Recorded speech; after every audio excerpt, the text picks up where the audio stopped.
Cash Out and Final Round will both be. PHL Season 2 is upon us, and with it comes a brand new format designed to be in step with the format of the official DreamHack Major. In this format, Cash Out and Final Round will both be used throughout the entire season, with the most important matches being reserved for 3v3 Final Round in true finals fashion. The regular season plays out over 3 weeks, with playdays on both Wednesdays and Saturday, but this time around, the days go hand in hand. Wednesday playdays will play out like the normal playdays from past seasons, with shuffled groups each week playing 5 cash-out matches and earning points based on placement and kills. But these points will work to sort teams into groups for Saturday. The best 4 teams from Wednesday will be in Group A, the second 4 teams in Group B, with the bottom 4 teams in Group C. This is where the majority of points will be earned. The groups will play a single match of cash out. Then, the top 2 play a final round best of 3 for first and second. Bottom 2 playing for third and fourth. The top 2 from Group B play for 5th and 6th, etc. down the line. At the end of league play, the top 8 teams will qualify for their regional championships. Unlike previous seasons, there will be no inter-regional competition. We'll save that for the major. Now let's talk about the championships. Spots 1 through 6 will be locked for champs, but 7th through 10th place will compete in a last chance play-in. The championships are going to be using the same format from day 2 of the major, with 2 stages. Stage 1 will be a series of cash-out matches with final round 3v3 matches to eliminate 4 teams, leaving the top 4. Stage 2 will use the match point system, also known as the heat system used in the major. 4 teams will play cash-out, with the top 2 teams progressing into 2 final round matches, teams earning a point for every final round win. A winner will be crowned when a team reaches 5 final round wins. Welcome to PHL Season 2. We hope you enjoy the ride.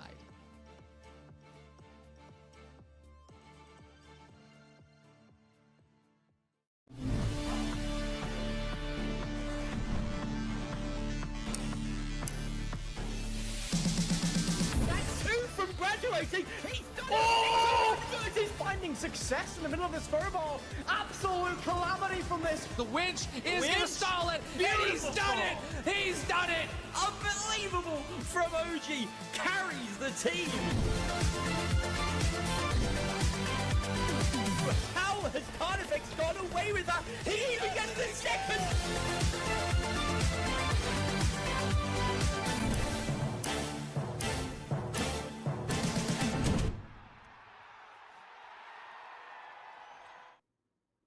Hello, everybody, and welcome back to Pro Hub Season 2. We are here for day 1 of EU. My name is Artie. I'm here with Mr. Bepic. Nice to see you, Bepic. Yeah, good to see you too, Artie. Happy to be here. I'm excited to be involved with Pro Hubs. The championships back in August. I watched as a spectator and I was like, man, I have to get a piece of that action if possible. It was so much fun to watch. And now to be able to talk through it with celebrities like yourself, it's going to be a lot of fun. I'm just so happy to see the Finals Esports still kicking it, even though we still have some time between now and the Grand Major. This is where all of the signed teams are chilling, hanging out, enjoying their Wednesdays and Saturdays. And today we're going to be able to see a bunch of them. In fact, we actually have, I think, we only have 1 side team in this lobby here, but, oh no, we have 2 side teams in this lobby for the very beginning of the day, but it should be 3 in my hearts because someone needs to come out here and sign Knives, Hammer, Brisket. We have the average man in PHL Season 2, and his sledgehammer and goo gun is about to absolutely wreak havoc on Alliance, Books, and Citadel. His reputation precedes him. I didn't know about the legend of Average Man up until we were talking in the green room before this, and now we get to see it on the forefront of the Pro Hub stage. And I mean, with the format today for seeding being cash out all the way through, there is even extra havoc that can be wreaked on the chances of favorites in this group like Alliance. Oh, yeah, absolutely. And I mean, hey, listen, we know that Carnifex and Treason, they have a lot going for them when it comes to bringing energy into the lobby.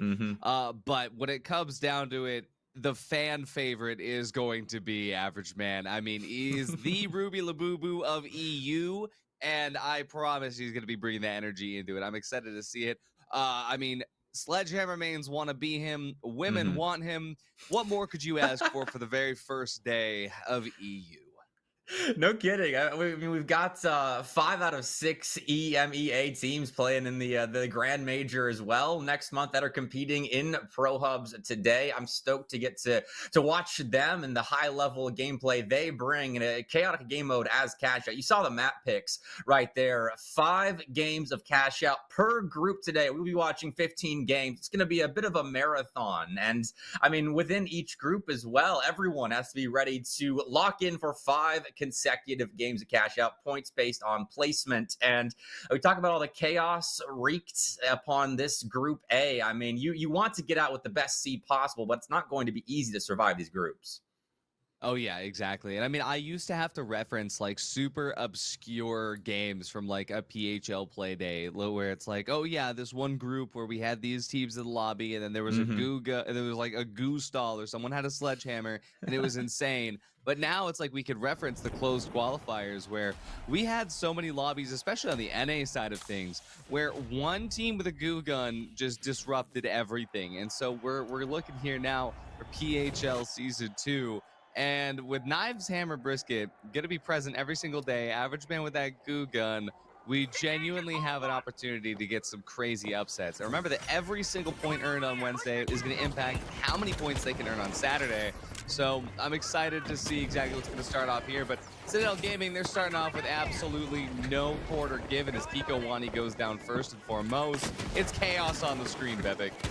Yeah, and since Horizon as well, our starting map for all matches, or all groups rather, today. So everyone on even footing. Then we get into the map picks of our 4 teams here in Group A, and we'll talk about that after this first game of Sis Horizon. Books and Knives, Hammer, Brisket, unfortunately, have already been wiped in that initial fight over the vault, and I hate to see Average Man dead and having to respawn outside of the map so early on. Oh yeah, I mean, at the very least for Citadel, they have a very good setup over there where you're so far away from the actual point of campus that should be easy. But I honestly just didn't even notice that Game Point's also using Goo Gun. This is, hold on, how did I Wow. just clock this? Wait a second.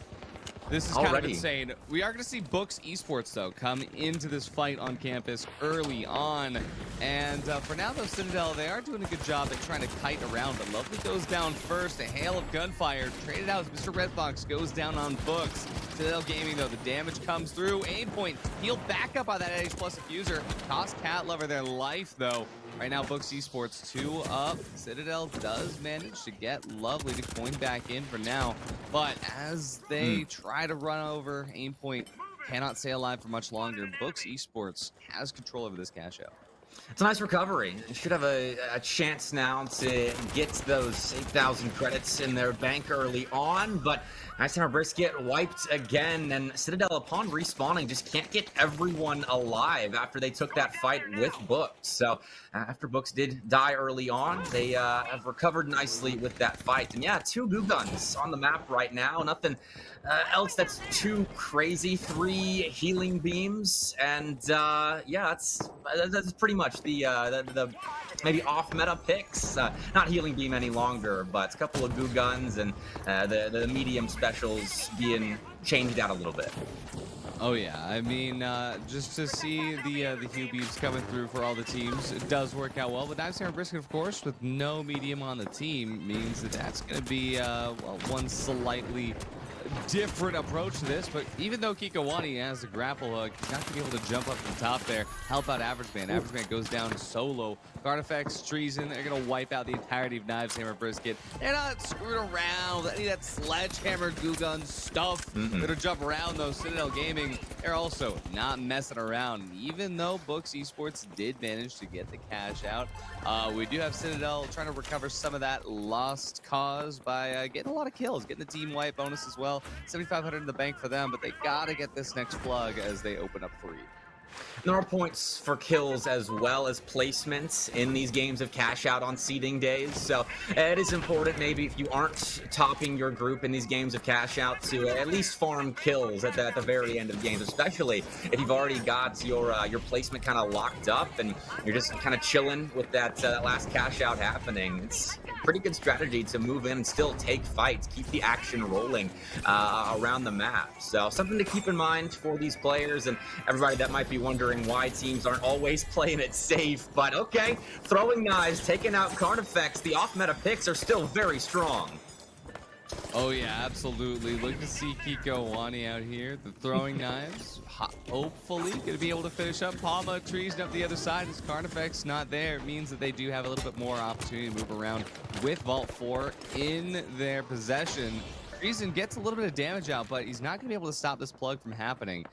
So currently, you have Brisket actually finding the finish onto Treason, leaving just Palma behind here on Alliance. Carnifex coins back in, and as that next cash out gets started, Knives, Hammer, Brisket, average man himself, currently in charge. Cash out D. Here comes Carney off the back foot. Spots average, gonna deal a little bit of damage, but currently they have their eyes set on cash out C with Books Esports over here in the museum.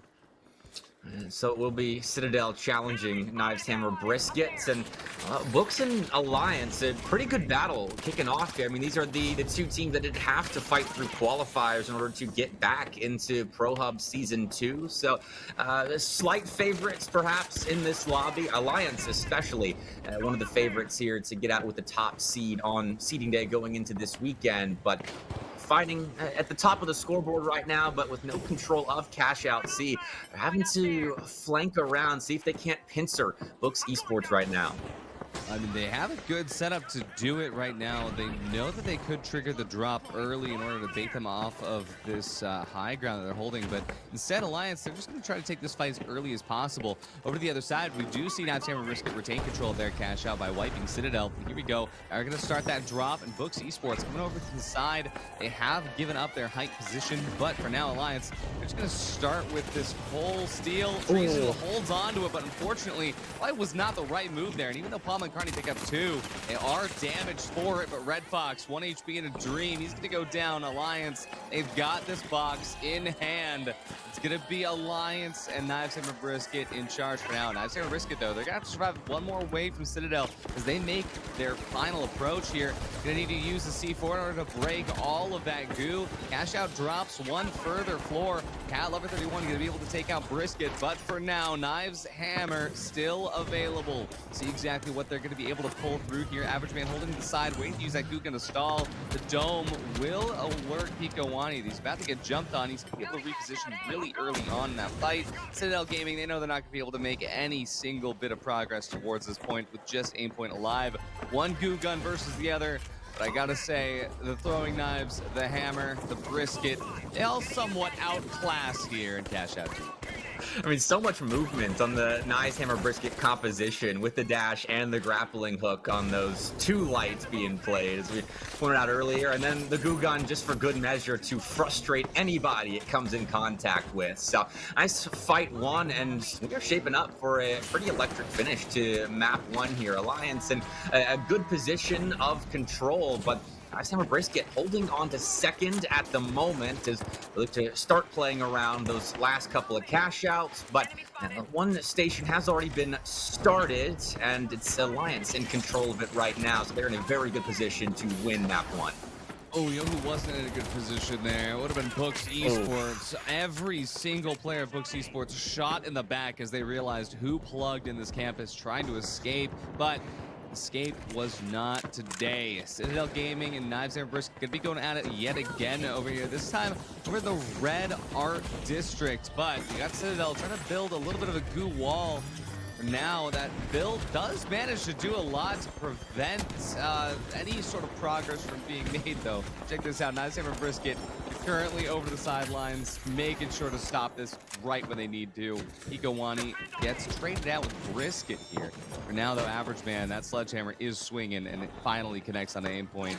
Citadel does get 1 res here, though. Bepic, it could be Knives, Hammer, Brisket loses control here. Yeah, they have been pushed off points, forced to play from the bottom, and now they're getting pushed on by Citadel. Goo gun does well to stall for a little bit of time, and the sledge creates a gap to escape. So clean with the off-meta picks, but still need to protect that cash-out station. Goo gun interrupts the steal. Knives, Hammer, Brisket have been wiped. Citadel are on their last legs, and so Books Esports look to have this steal confirmed.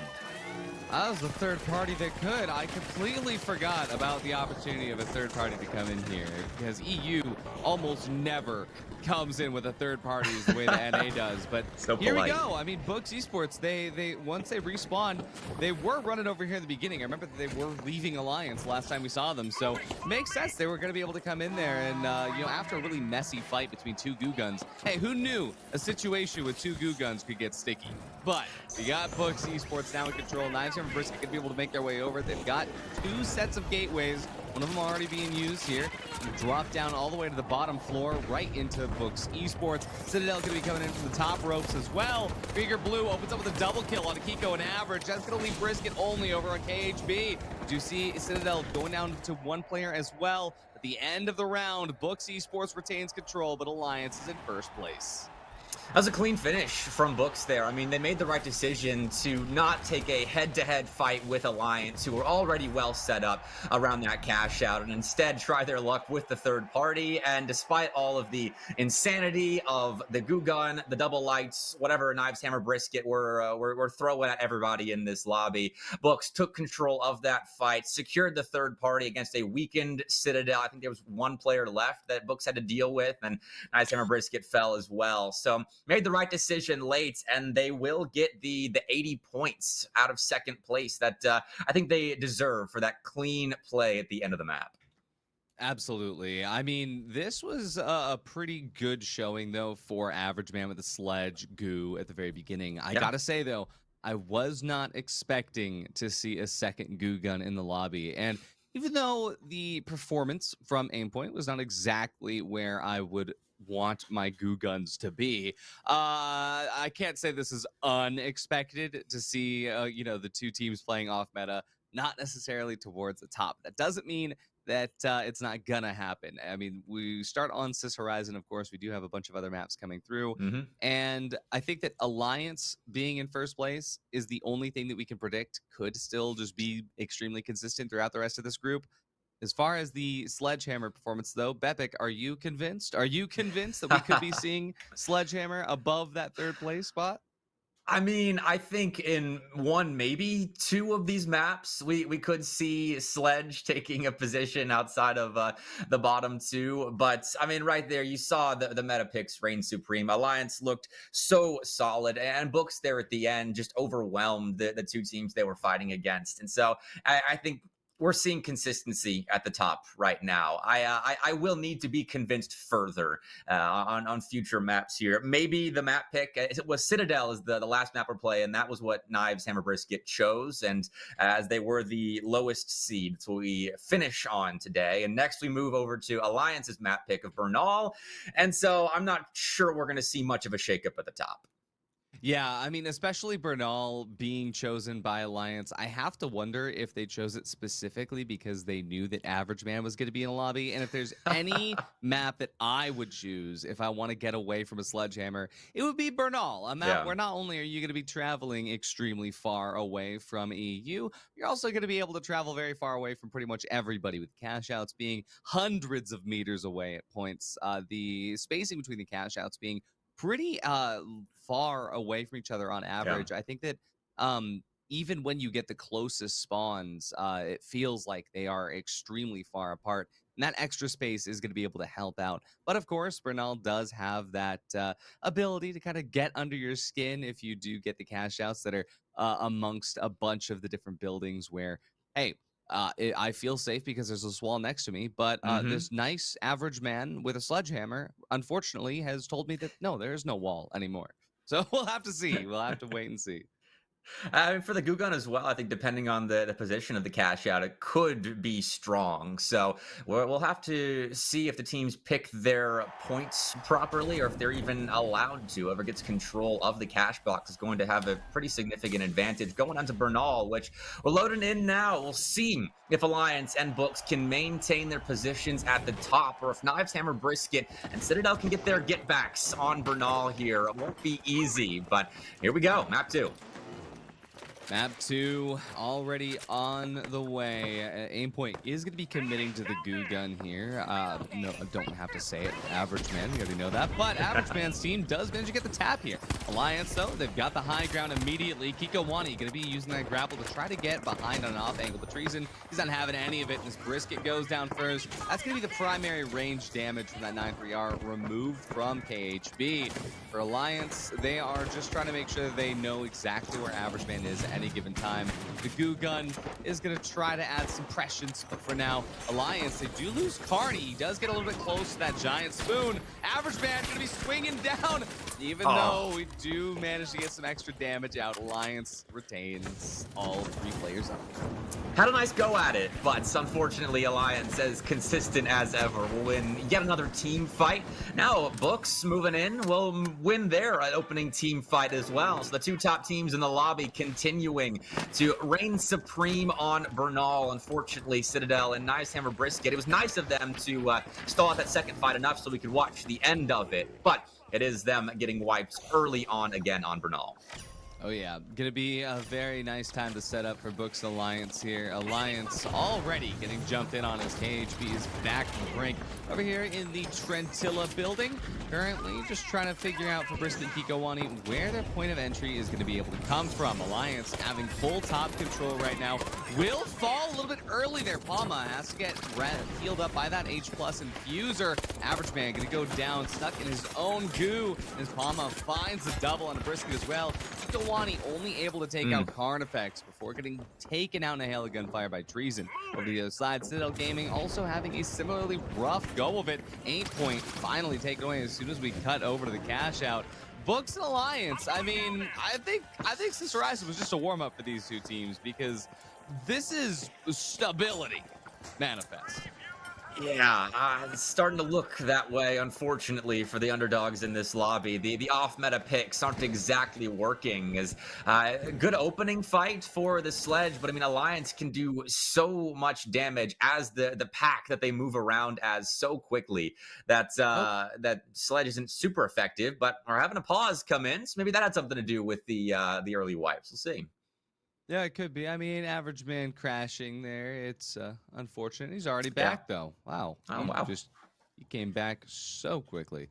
But, yeah, I got to say, speaking of off-meta picks, on Bernal, seeing so many SA-12-16s is also similarly off-meta. I mean, typically we have been seeing a lot of BFR this season. Obviously not in the closed qualifiers for the major, but here, the BFR not being chosen, it makes sense only when you consider the fact that we have 2 goose guns and a sledgehammer. But I do like to see teams kind of reacting to that in the moment. At the same time here, Citadel, we got Lovely on the F-car. I believe matching Treason. I don't know if Treason's running the F-car or the FAMAS. I know he can go either way.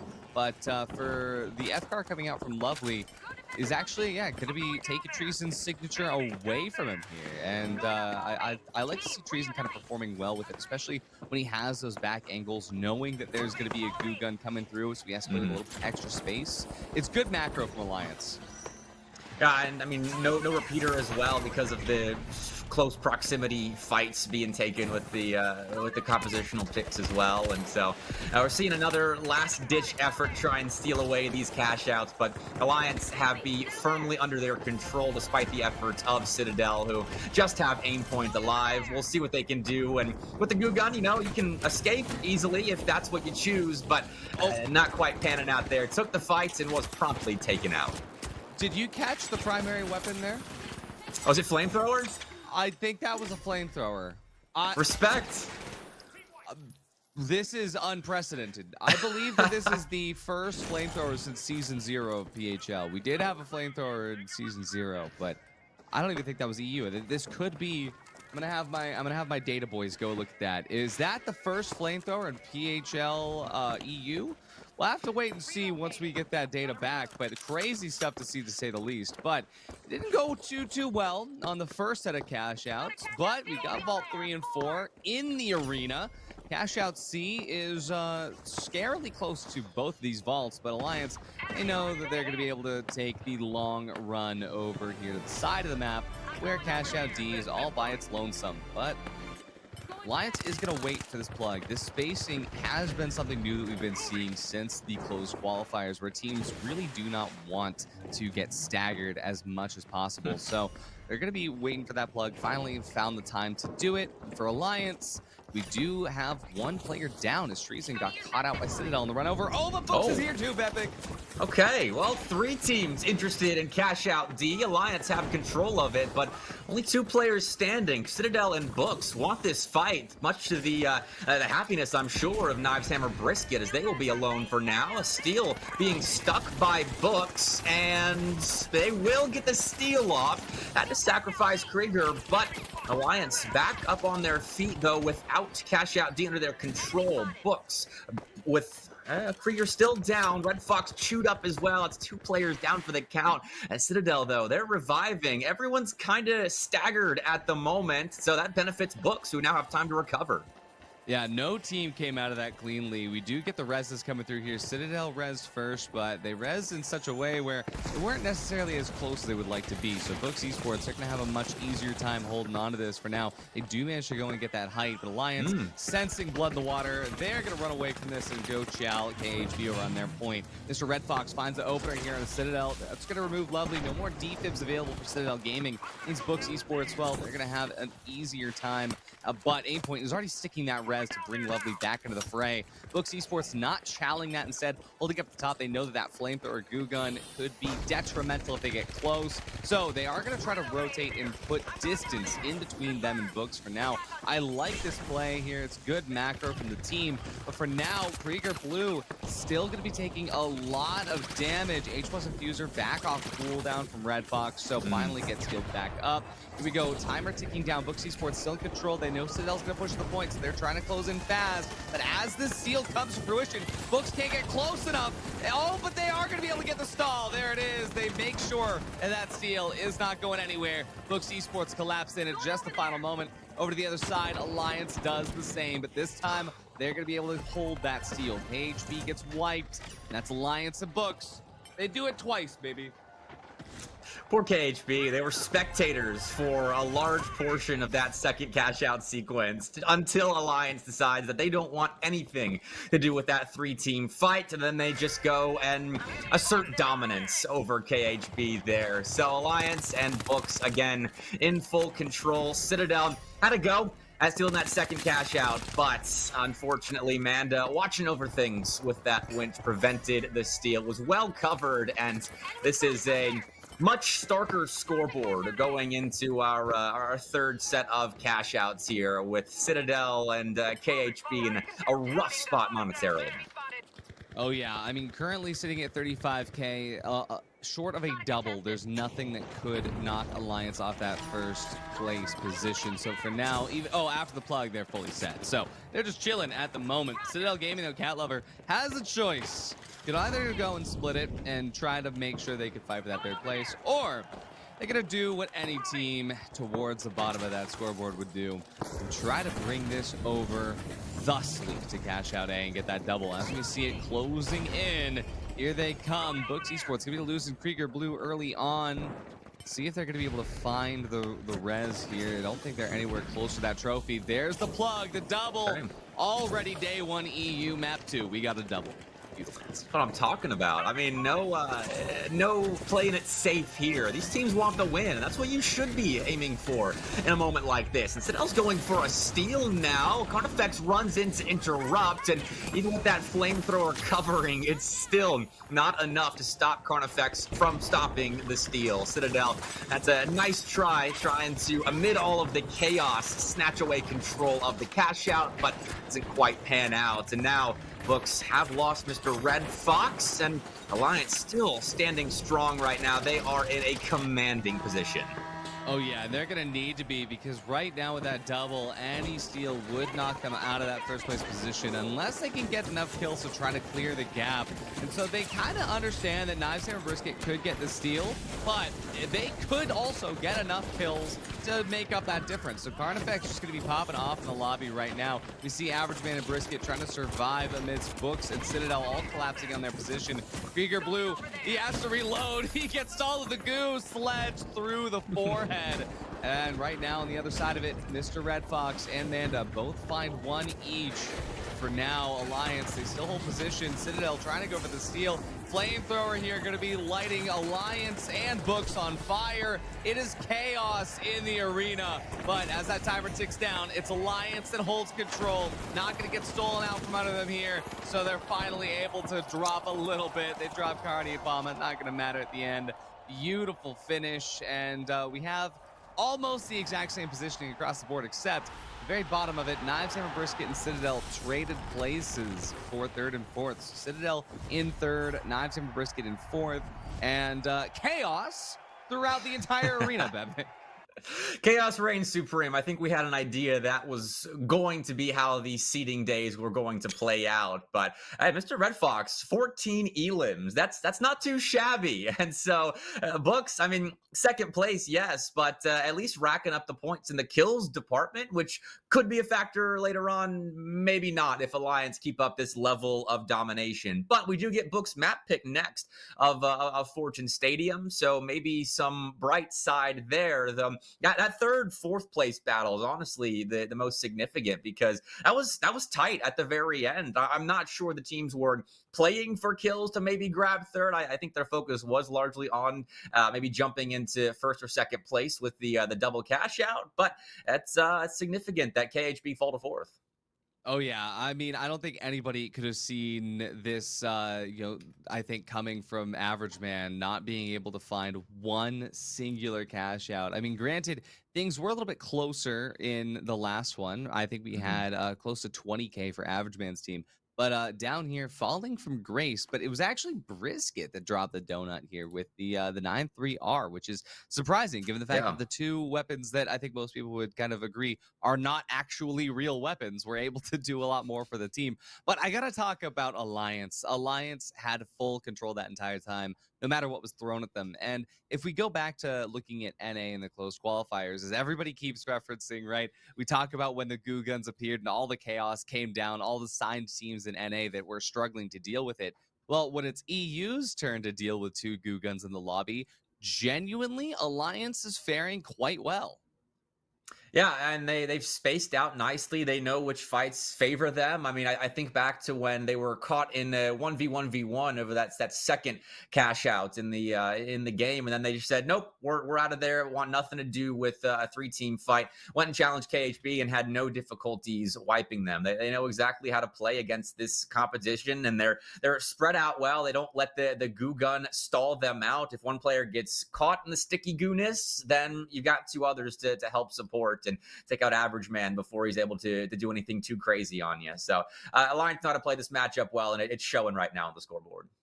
100%. I mean, I just hate it when there's just goo all over the place and Average Man comes at me with a sledgehammer, and then I log into the finals and it's even crazier. But, I gotta say that once we actually get into map 3, this is where we could see Average Man truly at the top of his game, because Fortune Stadium, I think, is the best place for the goo sledge playstyle. The verticality here can absolutely be taken advantage of.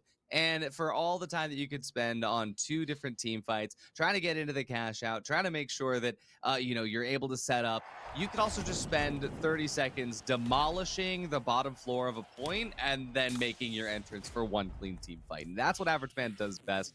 Two sets of gateways as well for the team means that they're going to be anywhere in the map at any given time. Knives, Hammer, Brisket, I have high expectations. For Alliance, though, their expectations were already in the sky. Well, I don't know how we're supposed to lock back into casting after that comment about Average Man's goo, what you just made, but we'll sure try, because here we go. Map 3, Fortune Stadium. Early on, pitting Books and Citadel against one another, and they've both lost a player early, as it's double deagles the option here for aim points, as that's a little bit more effective, as Books seem to have lost that opening fight. Citadel on their way to potentially recovering themselves. Oh yeah, I mean, a crazy, messy fight to start things off, but Red Fox does manage to hold up here. We do get an aim point on this res as well. Vault 2, not in control of either of these teams. Okay. Both of these players are actually extremely close. One corner separates them. Here we go. It's going to be Citadel that gets the opening shots, but Books They're gonna be able to clap back here. Now everybody on Citadel up, everybody on Books up. We get take 2, but at the same time, Books is gonna take 2 away from this fight as they start to head outside towards Sector 4. But there we go. Gateway gonna get aim point back in the fray a little bit. Another Gateway as well from Books to be chased through. It is Red Fox that goes out early. Manda is gonna be able to win this engagement versus aim point. For now, Books, Esports, and Citadel, neither team really decidedly winning this battle. No, Manda will get picked off. Had some support though, so it is a trade for Books at the very least. And this is still looking okay for them as Citadel got the plant, but Books Esports are hanging around in this fight. They're not losing too many players to completely remove themselves from this position, though Citadel back to full strength as well. And is that KHB in the area now too? Let's see what happens here.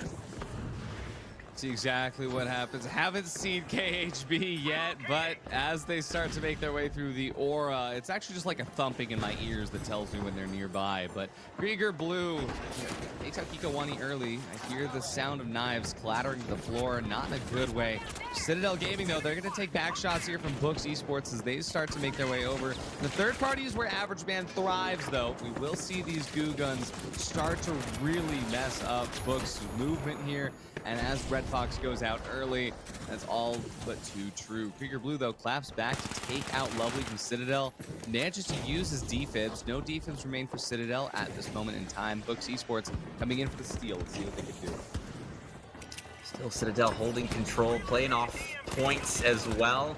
KHB look to attack from the top. Citadel have not been dislodged from their position. And in this massive fight, Books have lost a decent bit of health, and Mr. Red Fox as well. But they will have a little bit of time to heal up before needing to make a play on the cash out that Citadel have full HP bars and good positioning to hold on to. Now, Poison on top of the station as well, and some Citadel have lost aim point. Lovely and Cat Lover 31, actually just Cat Lover now required to hold on. Will have a little bit of help because Books and KHB are both fighting over the point, and with that, Citadel will confirm that first cash out along with Alliance as well, who had no difficulties after wiping KHB early on. Oh my goodness, Alliance, they got their cash out. I am I am so surprised here, Epic. I don't think either of us could have predicted that. But I gotta say, for Citadel, though, being able to hold control there just in the face of the third party genuinely was impressive. KHB, I said earlier that on this map, they would have the best chance to actually make stuff happen with the sledge, but I don't know what happened. In the third party, they just weren't able to get in because Books just kept their focus on KHB rather than on Citadel. And he point as well was using the goo gun nicely to block off any access points to either Books or KHB, trying to remove Citadel from that one room over position. And so they were just able to hold on to their spot throughout that fight. And now right back into the action. Citadel still looking solid as KHB have lost just about everyone. Kikowani still standing, but Citadel on top, and they should get the plug here on Cash Out City. Alrighty, well, looking right now as Cash Out D completely goes underway. Palma gonna go down. I know that Prozone wouldn't die in a situation like that, but we do see Treason and Carney are currently taking a bunch of damage. Books Esports, though, they are gonna fall through. Carney and Treason really making out by the skin of their teeth. They will have enough time to reset here, given the fact that Citadel and KHB are currently going head-to-head over in the Holto building. And this is up at the top where Knives Hammer Brisket does have the opportunity to bring it back down with the sledge, but look at this approach. Citadel has so much space in between them and KHB that they genuinely are going to make use of it. Here we go. Trench warfare style, diving down to the bottom floors. Average Man trying to cut across, cut through the noise, and break open that rooftop, trying to drop it down. I love this positioning whenever you use the one block of goo, but unfortunately, it's gonna fall on its own accord, and Citadel Gaming gonna try to chase it down.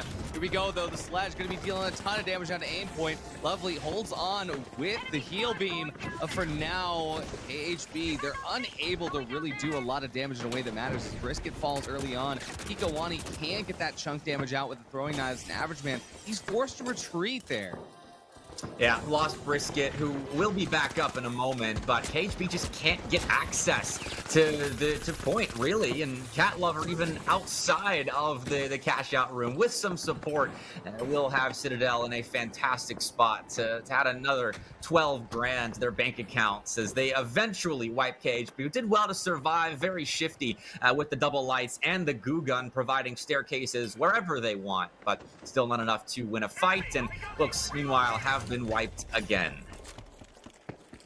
Wow, I mean, I gotta say, I don't think that I'm surprised that Alliance is holding control here, but I am Yeah. surprised at how well Citadel has been able to just make this work out. Remember that Citadel has been consistently in the bottom 2 for the last 2 maps, so they need this more than anyone else. But Books, they're gonna try to keep their streak alive here. They dive in, not much time for this. One single goose stall will be enough to stop it out. That's Citadel Gaming again. We have that 30K mark where both teams are essentially guaranteed to retain their top 2 position amidst anything except for a double.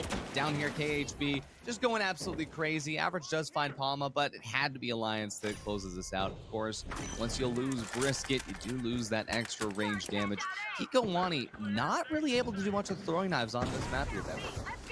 No, unfortunately not. And the off-meta picks still are struggling, even on Fortune Stadium, as Knives Hammer Brisket can't find much of any sort of space to work with or access to point control. As Citadel will get the plug here. That's big for them because of first place. If they are able to leapfrog Alliance on the scoreboard, which if they do get wiped here, their chances sort of plummet in doing that. But they do allow Cat Lover 31 to escape, though that does fork over control of the cash out station. Knives sent at the head there of Books Esports player, and they get the steal, but do lose a good bit of health. This fight is insane. Oh yeah, Books Esports taking the brunt of that, and given the fact that Books did get the steal, it is not good timing to just come in and go for a steal like that when you know not only is the players that are in control of that cash out still alive and available, but so are the other teams that really want to slice that cake. Citadel going to be able to take it back completely uncontested, given the fact that KHB dropped out of the bottom. Alliance does come over. Artifact says hi, while his own cash out runs to the other side of the map. We're here on the whole toe building, though. Given this double, both these teams should be absolutely stable, even if a steal comes through. But for now, Citadel and Alliance, they are on a kill race. Both of these teams want to make sure that they can get enough kills to retain that first place position, and they're going to have to hold on to their own cash outs in order to make that happen. So both teams also have a side quest going right now to make sure, hey, if we do get a couple kills on the team holding the other box, well, we just leave the other team alive to go and steal it. But kill race does come first. Red Fox goes down. The M11 gunfire here for Carney. Carney makes sure that Books is not going to be able to come and contest this point. Over to the other side, Citadel, even though they res up lovely, their box is currently being assaulted. Oh, but Carnifex is taken away by Krieger Blue, popping around the side as if he had a D-mat.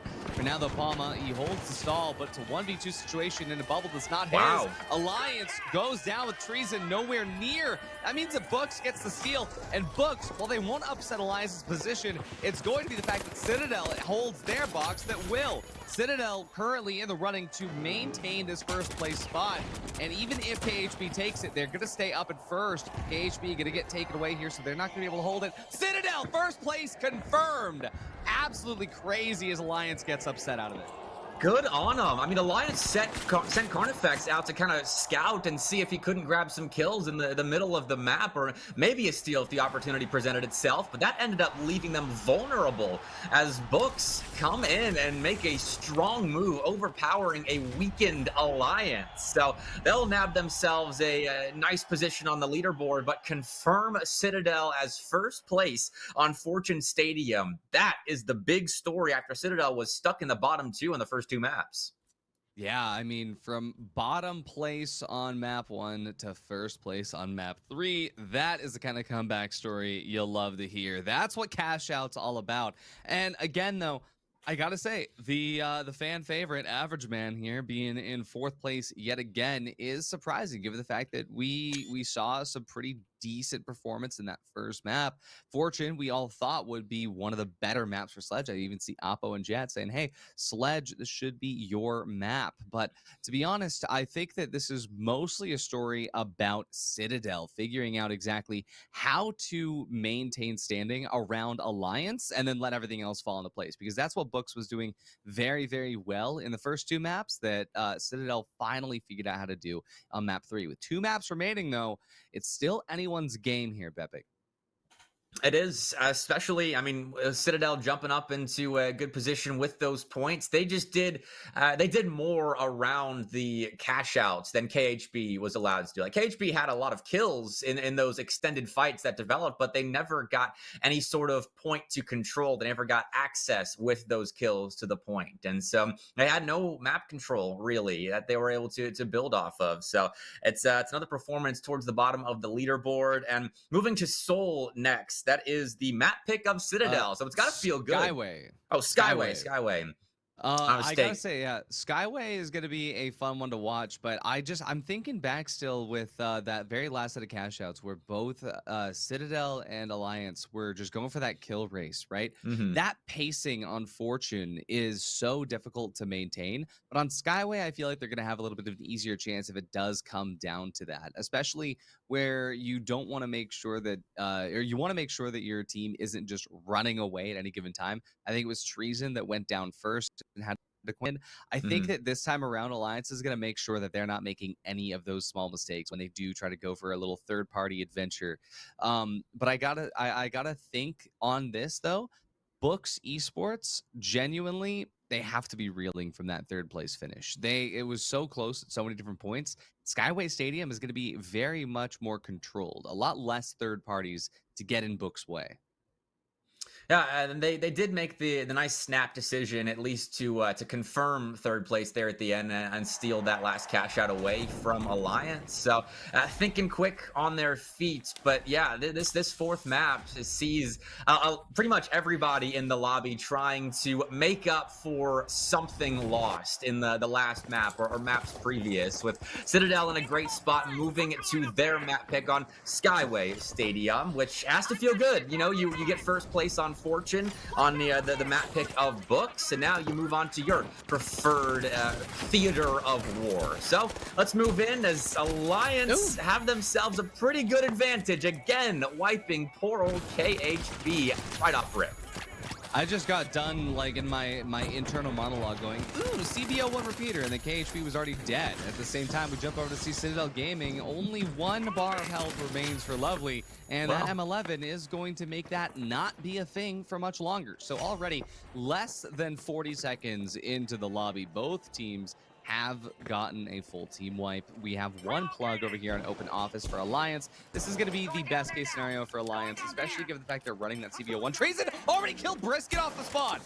Absolutely insane spawn control here. Average Man taking chunks of health. Treason going nuts. Check him, PC. And that is the strength of the repeater right here, shown in a prime example by one of the best mediums in the game. And Treason's still hunting for picks right now, even as KHB decide they don't want to take this fight head on with Treason. They're trying to flank around, maybe third party around cash out A, as Alliance once again, just by way of flexing on their opponents, have a free cash out to try and secure early on. Oh yeah, oh check this out, rebuilding where there was once place to stand. We do have Citadel kind of trying to recover a little bit of space here, but they don't own this objective is the thing. Knives Hammer Brisket though, they're gonna try to come in and make that change up here, but Manda and Krieger Blue, they do get the first 2 picks here. Lovely does finalize the last player on KHB, and Citadel, they have the space to finally start the steal. Big steps coming through there as Books tries to drop down and hold on, but it does seem that Citadel Gaming just has absolutely no place to stand on, given the fact that they didn't land a single shot there.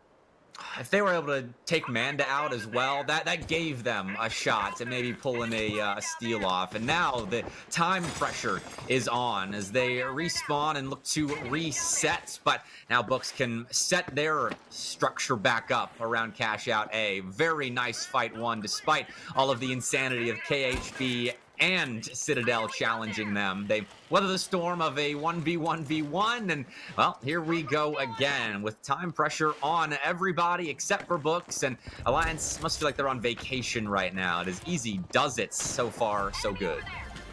Oh yeah, I mean, we'll see exactly what this lobby has in store for Alliance, given the fact that not a single team has intentionally chowed them just yet. KHB continuing to just sort of die at the hands of anybody that accidentally looks their way, but Books Esports, they're on the struggle bus right now. Even though they're holding that point, everybody is against them. They do hold it. They got the stall. The very last second. Absolutely beautiful stuff here. There comes the sledgehammer, finally dealing a little bit of extra damage. Pikawani as well, able to finalize one. And that's KHB. A substantial victory as they wipe out Citadel. But again, it was Books' point anyway, and KHB is just picking up the sloppy seconds. It should get them access to Vault 4. That's kind of all you win with that wipe. And meanwhile, Alliance are once again chilling, waiting to get that plug once the action starts around C, around Vault 4. We'll see what happens. If anyone decides to challenge Alliance, maybe steal the plug away from them, grab some extra cash for themselves. But at the moment, KHB getting the start on Vault 4 and setting up with all the goo in the world to prevent any immediate challengers from gaining easy access.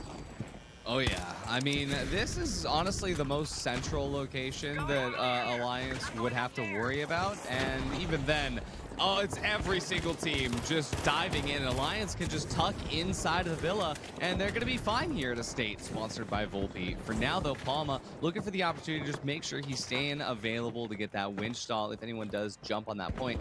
Carney and Treason do trade out with a player on Books Esports, but for Alliance, they're going to try to recover him as fast as they can via the coin. 1 second remains, but here we go. He's getting the coin back in. The Cat Lover finds the pick on Palma. Carnifex nowhere close enough to be able to stop this. This does look like a steal from Citadel, but even through that, it does seem that Krieger Blue has come in to get involved as well. So Alliance, they're just going to dive off this. They don't need to worry about any of that third-party stuff. They can just go take out KHB over to the other side of the hospital.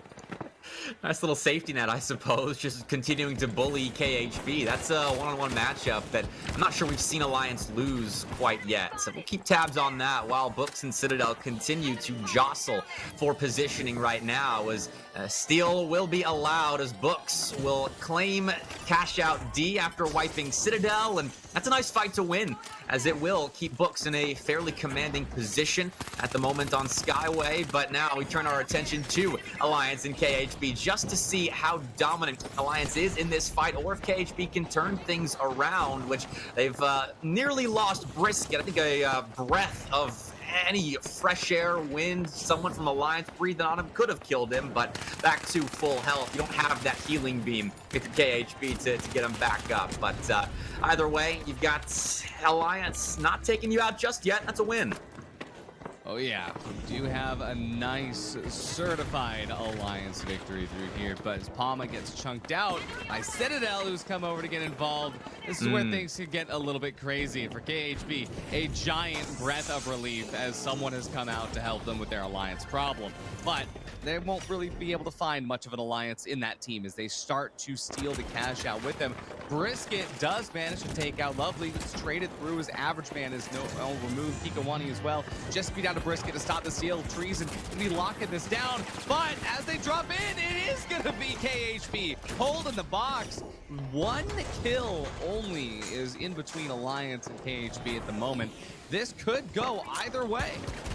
Now we're talking. The scoreboard a little more even going into the final set of cash outs here, and running for dear life at the moment is Palma, trying to get out, heal up, and escape without losing too much, as Alliance find themselves in second with their command in this Group A of Pro Hubs is being challenged a little bit on Skyway, and a lot of emphasis on a little bit, as they still are at the top of the scoreboard. Overall, just fighting it out here late on Skyway.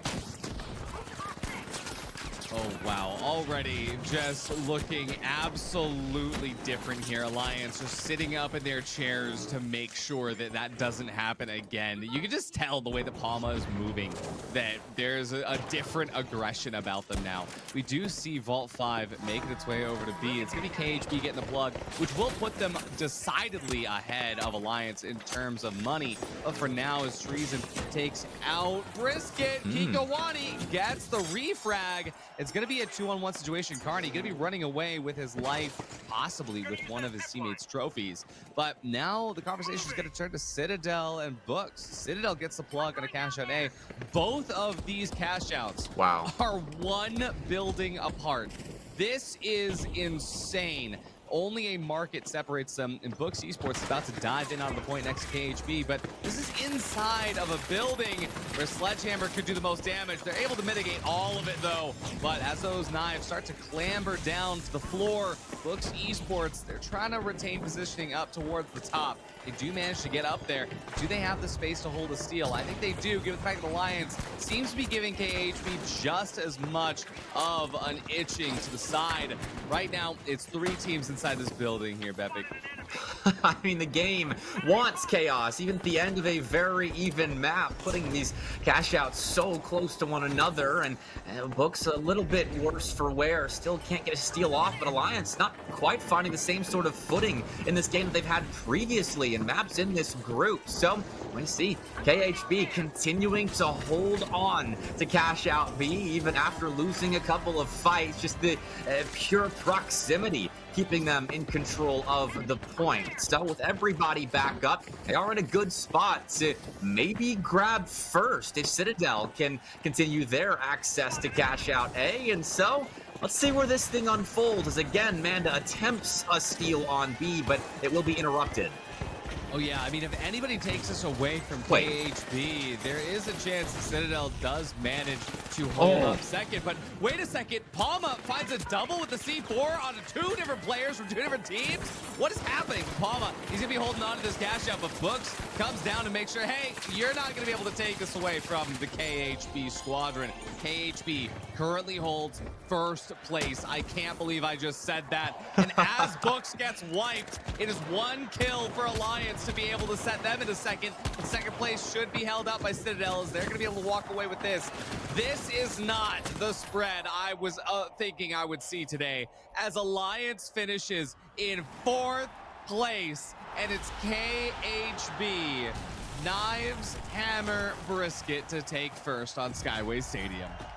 Now it's getting crazy going into Citadel. I mean, the final map, which is KHB's map pick, but we didn't see that work out too well for Citadel here, as they wanted to play on Skyway. They were struggling from behind until the very end, when with all of the chaos, those final plugs ended up being extremely important, as Alliance and Books tried to take away the points from Citadel, and KHB just couldn't do it with everybody fighting in the same area with just that market separating the last 2 cash outs. That was insanity. And KHB with only 9 eliminations across the board for them, finishing first. What on earth?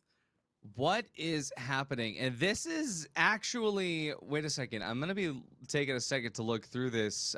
We have had KHB finish in every position except for second place. And we've actually had Citadel Gaming finish in 4th place, 3rd place, 1st place, and 2nd place. We've had Books finish in every place except for 1st. This is unprecedented. I have never seen some kind of spread like this, but for Alliance, they've only had 2 1st place finishes today, and with a 4th place finish, this does mean that there's a good chance that Alliance will not be in Group A on Saturday.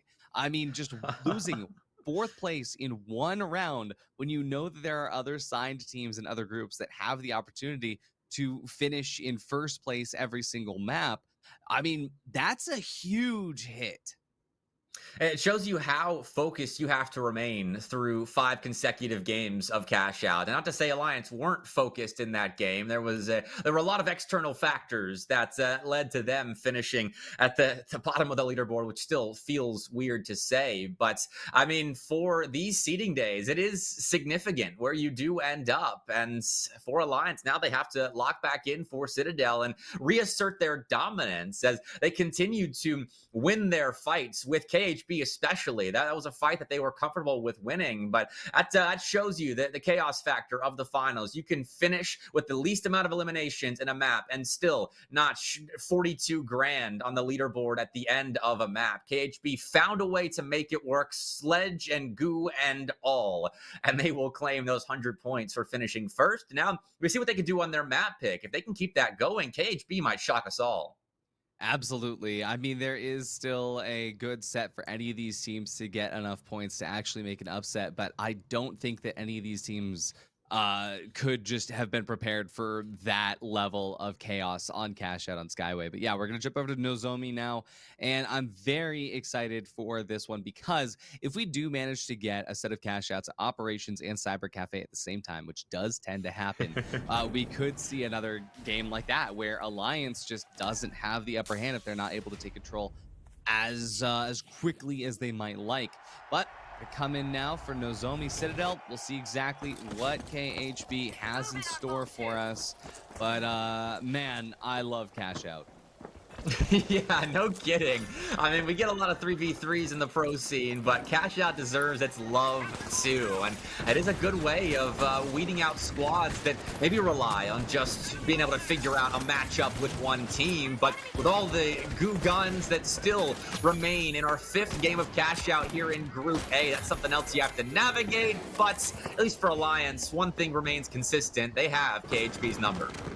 Yeah, KHB already getting taken away within 30 seconds. I think that's happened twice in a row now. We're going to jump over to Citadel versus Books. It's a little bit closer here, but just as set in stone as Books manages to get that victory early on. A is plugged all the way over to the other side. We do also see B about to get plugged in, and it looks like Alliance has good control over this to start off. KHB, though, depending on where they spawn, it might be in for a difficult attack here on Alliance's hold. And setting things up for Books is in Alliance are in a position to maybe find these first cash outs, but KHB will respawn and challenge Alliance once more, throwing knives, not making much contact with Carnifex, who was a little bit point blank, but had nice coverage, along with Treason, I believe, fighting around one another. And Palma will be revived quickly. Meanwhile, pick found. Mr. Red Fox taking out Cat Lover 31, who was in a sneaky position there on the side of a roof, but that pick could help Books can keep their control over this first cash out. It seems as though that will be the case. Oh yeah, currently it does seem that Books has a slightly better run up here, but that goo gun, it does still make things a bit more difficult for Books. They are able to go through it no matter what.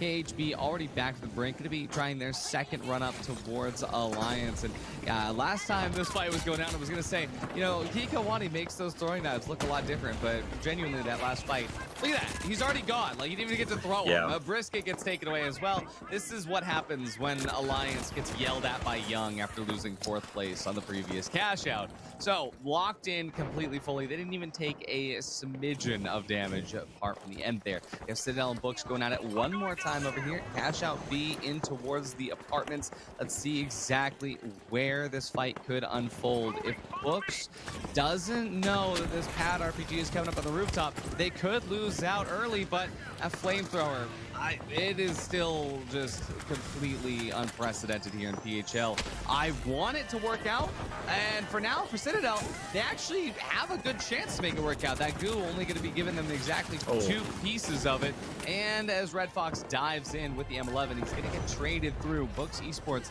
not going to have their light player available. Citadel gets the res onto theirs, but into this next fight, Books loses Krieger. It's just up to Manda. Cash out does still belong to them, and now KHB is in the mix.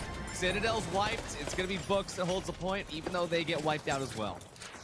Good cleanup kills for KHB. I suppose a little consolation prize for joining the fight just a little bit late. I do love to see the goo gun and the flamethrower still being used to a fair degree of success. That's a nice tutorial for those of you out there that want to annoy everybody in your ranked lobbies. But Citadel being wiped, Books wiped as well, should give Alliance another good start to this second sequence as KHB will tap Vault 4, and maybe this is their opportunity to get back into Citadel.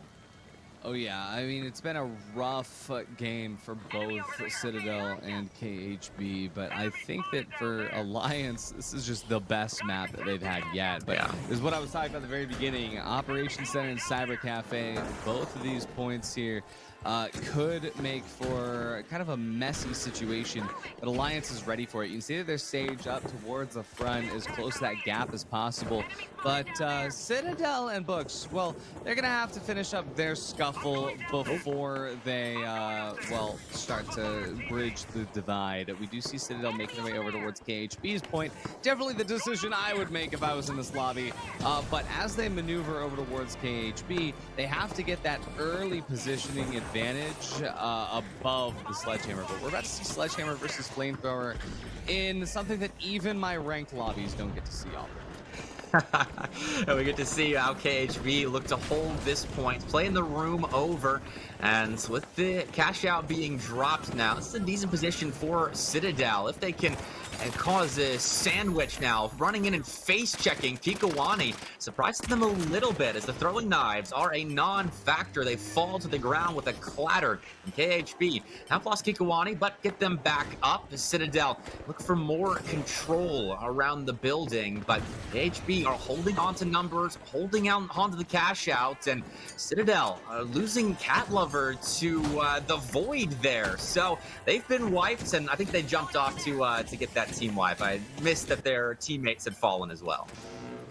Oh yeah, I mean, just a crazy moment there, but for KHB, it's exactly what they needed. We finally jump back over to Lions versus Books, and this is a pleasant approach here from Books, as Lions looks to be a little bit panicked right now. They are still holding steadfast. It drops down to the very bottom, and down here, we see Krieger falling off the map, which is unfortunate. In fact, the Red Fox did find a pick onto Carney. Treason goes down as well. There's another player off the side of the map. Wait, how did Books? You lost 2 players to Gravity. That's kind of insane to me. But Alliance, they're going to be able to hold this steal. They get the point back, and that is absolutely unfortunate for Bugs, who held control of that for a lot longer than I thought they would. Very last second, but Alliance are inevitable, it seems, and even on the Zombie, they get their get back, honestly, after finishing last on Skyway Stadium, and now still at the top of the leaderboard after winning the majority, if not all, of their fights thus far. And so Alliance at the top of the leaderboard will watch now as KHB looks to maybe jump up at the very end, locked into a fight with Citadel, and they got the start, Citadel did, on that 6th vault, but it's in a battle with KHB. Kikawani down for the count. That flamethrower taking them to the grave. Citadel with just aim point on a sliver of health, and Cat Lover being caught out. Aim point down. And KHB doing well amid the chaos to maybe win a fight. We'll see who ends up coming out on top as, okay, player got away. Alliance did start this final cash out and maintain their strong position. Oh yeah, all the way over to the research facility yet again. Palma, wait, I didn't know the SA-1216 had that kind of range. Finalizes the last remaining points of damage for Krieger Blue, but yeah, Citadel and KHB gonna be still finishing their skirmish over there. I gotta say the flamethrower really putting a little bit of just, I guess, pain points towards Average Man Sledgehammer. We look to see Alliance not really able to hold on in this outside position. Books Esports doing quite a good job at just pressuring them off the side, but now it's just Red Fox that's alive. Carney and Treason still up. Red Fox gets the res on Amanda, though. That's going to be huge. Alliance is in control of the box for now, but Books Esports, they're going to be able to set the pacing. Treason comes back from the coin. See what's going to happen now. Sorry, Palma comes back to the coin. Amanda currently approach the top. This is a messy fight. Alliance, they're at the best that they can ask for.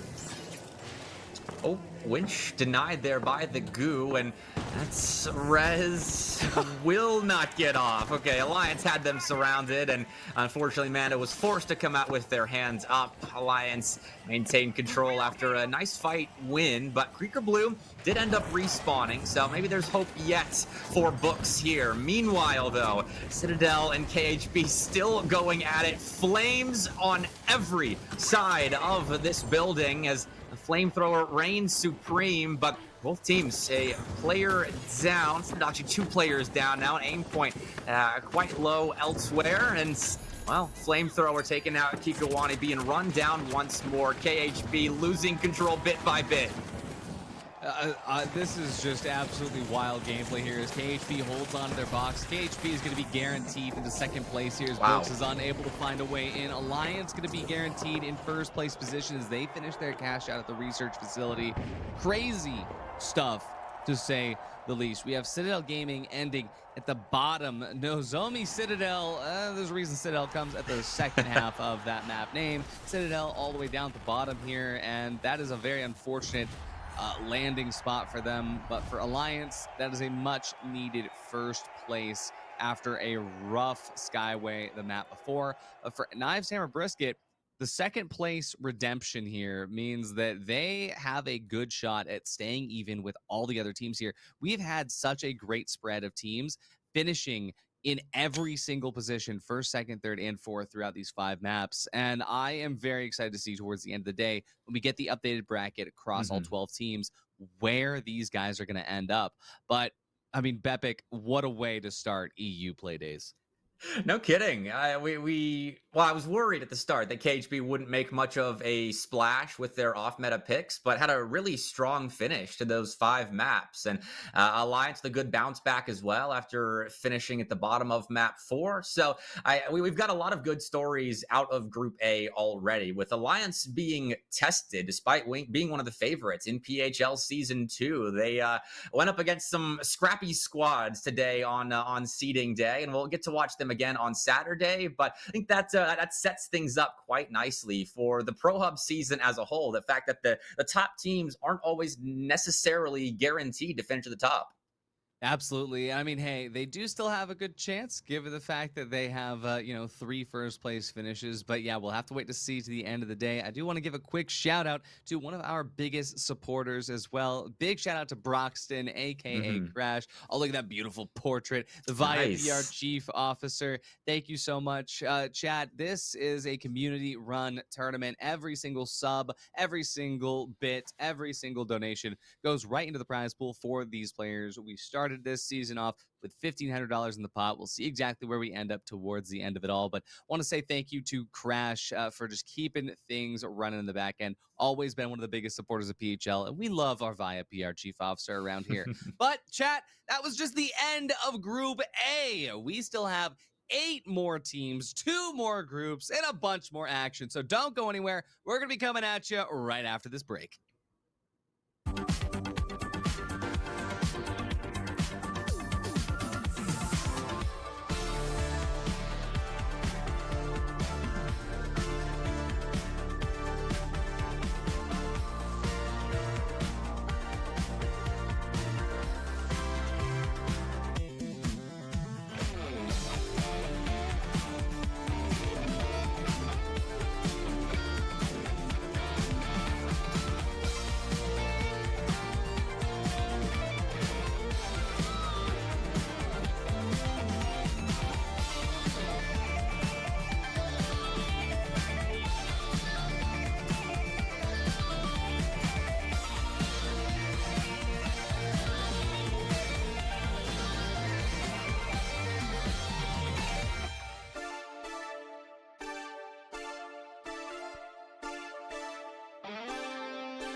Hello, everybody, and welcome back. We got you there. You guys thought for a moment, didn't you?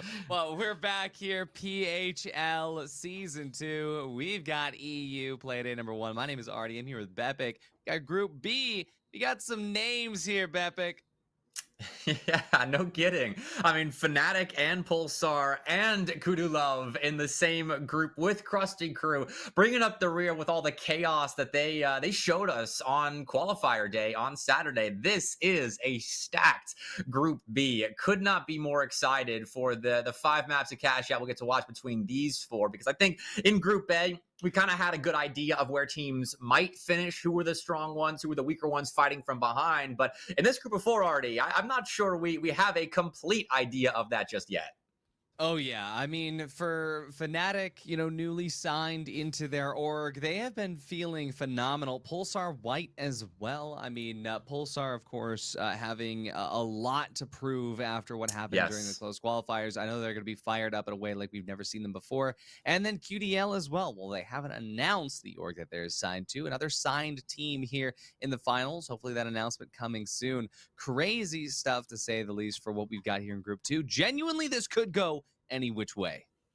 And I'm glad to see sort of a rematch between QDL and Fnatic, because in the qualifier on Saturday, I mean, QDL was a couple of seconds away from taking Fnatic's spot as the top qualifier finisher into Pro Hub. So I can't wait to see how they perform. And I mean, Fnatic with the new org supporting them as well. That's a bit of a boon to have coming into a new event repping Fnatic, which is a big name in the esports scene. So there are a lot of great stories coming out of Group B as we get started here on map 1 again. Sis Horizon is where we begin our 5-map pursuit of a well-seeded Group B. Oh yeah, it's going to be absolutely insane here. We will see what's going to happen with Pulsar. Of course, Devil's Work here being the newest addition to the roster. Got Fnatic already underway. Shots being fired towards the Krusty Crew. Pharaohs, Cartones, and Grab GPT. Well, they have actually shown that they are pretty underrated as far as the EU squads are concerned. Putting up quite a performance in the qualifiers, but now they're up against some signed teams here. And, unfortunately, I think Devil's Work might have had a DC. Not sure exactly what's happened over there. Might have to get a little pause in here for now. But either way, good motions from Fnatic here, just to make sure that they're not going to get taken underway by the Krusty Crew. I'm actually not sure if we have Pharaohs on the bow and arrow, but he is on the bow and arrow. It's going crazy. You already picked up Nagiti with it. I'm glad to see that. Although it's weird, all the heavies are rocking the off-meta winch and not the goo gun in this lobby. I'm not sure that they didn't get the message that we are in a goo meta now. So we'll have to keep an eye on that, I suppose. But no goo guns, unfortunately, which is, I guess, just a Group A special so far today. Oh yeah, I mean, this is honestly like a crazy set for like the second group. We have like honestly a lot of the heaviest hitters here in this lobby. I think that this could be the most tightly matched up. Looks like we are going to have to do a remake, so we'll cut back over to our beautiful faces. I'll put my clothes back on, and we'll try to figure out for Pulsar how to make sure Devil's Work is going to be able to stay connected here. But thankfully it happened early on. They were able to figure it out. Yeah, I mean, we don't miss out on much. That was just everybody kind of getting in position for the first fight, not even really taking the first fight. So you get to stare at our ugly mugs for a little bit, at least my ugly mug. We get to look at Artie's beautiful face a little bit longer. Dude, so I know you're literally everybody built like a ray of sunshine. You're so like it's. I genuinely get happier looking at you. Like I swear, my doctor's about to prescribe like just some staring at Bepic's face for a little bit to feel a little bit happier these days. I gotta say though, Sis Horizon, it could go any which way, but I liked how tight Fnatic was playing up until the very end, where Pharaohs just made that bow go a little bit woo. And that's we'll be hearing a lot of woos, I think, in the maps to come here in Group B. But I mean, I am curious with everything that has kind of transpired over the course of the last month or so. I mean, if we were playing out this group maybe 2 months ago, you probably have Pulsar as favorites to come out on top of it. But right now, with all of the storylines that we've pitched for the four teams playing in Group B, do you have a team that you're expecting to come out on top, Artie? I'm kind of looking for your professional advice. So, all right, just knowing from scrims, I know that QDL and Fnatic have been putting in extra work Mhm. since the closed qualifiers to make sure that they are feeling good, especially just given the fact that both of these teams are newly signed to their orgs.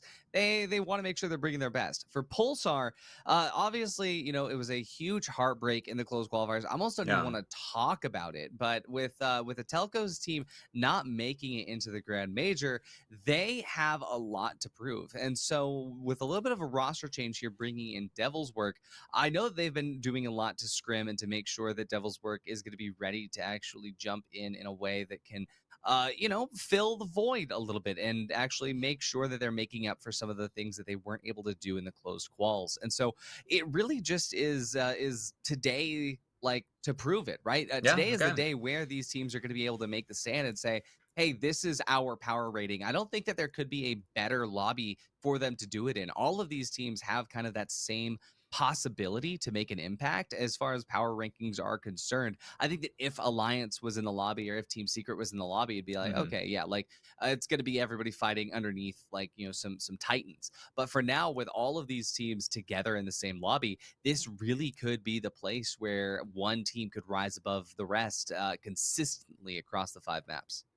Great opportunity to prove yourself for all four rosters in this Group B. So, with that in mind, I mean, I think we're set up nicely for a very even run of 5 maps. Again, starting on Cis Horizon. Are we able to put the map picks back up on screen as we are waiting for the first map to get kicked off, as we can see the picks of everybody again, kind of going down the line with Fnatic getting first dibs, going straight for Fortune Stadium, and then we get Bernal, Skyway, and then we are wrapping up again on Nozomi Citadel. So a similar run with a little bit of mixing up of the second and third maps to what we saw in Group A. I think these teams kind of have their favorite maps to play on. Oh yeah, there is quite a bit of chaos that's going to be here today, but I like that we're seeing this no chaos as far as the map picks are concerned. I like at least a little bit of stability and Hmm. just as much a little bit of stability in the lobby for like meta picks of weapons. I mean, granted, we have Krusty Crew coming in here, and Pharaohs has that bow and arrow, but I do really like to see stuff like that, especially as it comes to challenge. I don't think that the bow and arrow is going to be nearly as much of a challenge as, like, a goo gun and a sledgehammer for Yeah. these teams. But for Fnatic, QDL, and Pulsar, just trying to figure out where that balance is of third partying versus staying stable, winning your vault fights, and then just holding on to the defense. I genuinely think that on Cis Horizon, we're going to set the pace, but on once we get to Bernal on that map 3, that's going to be where we can get a little bit upset in that.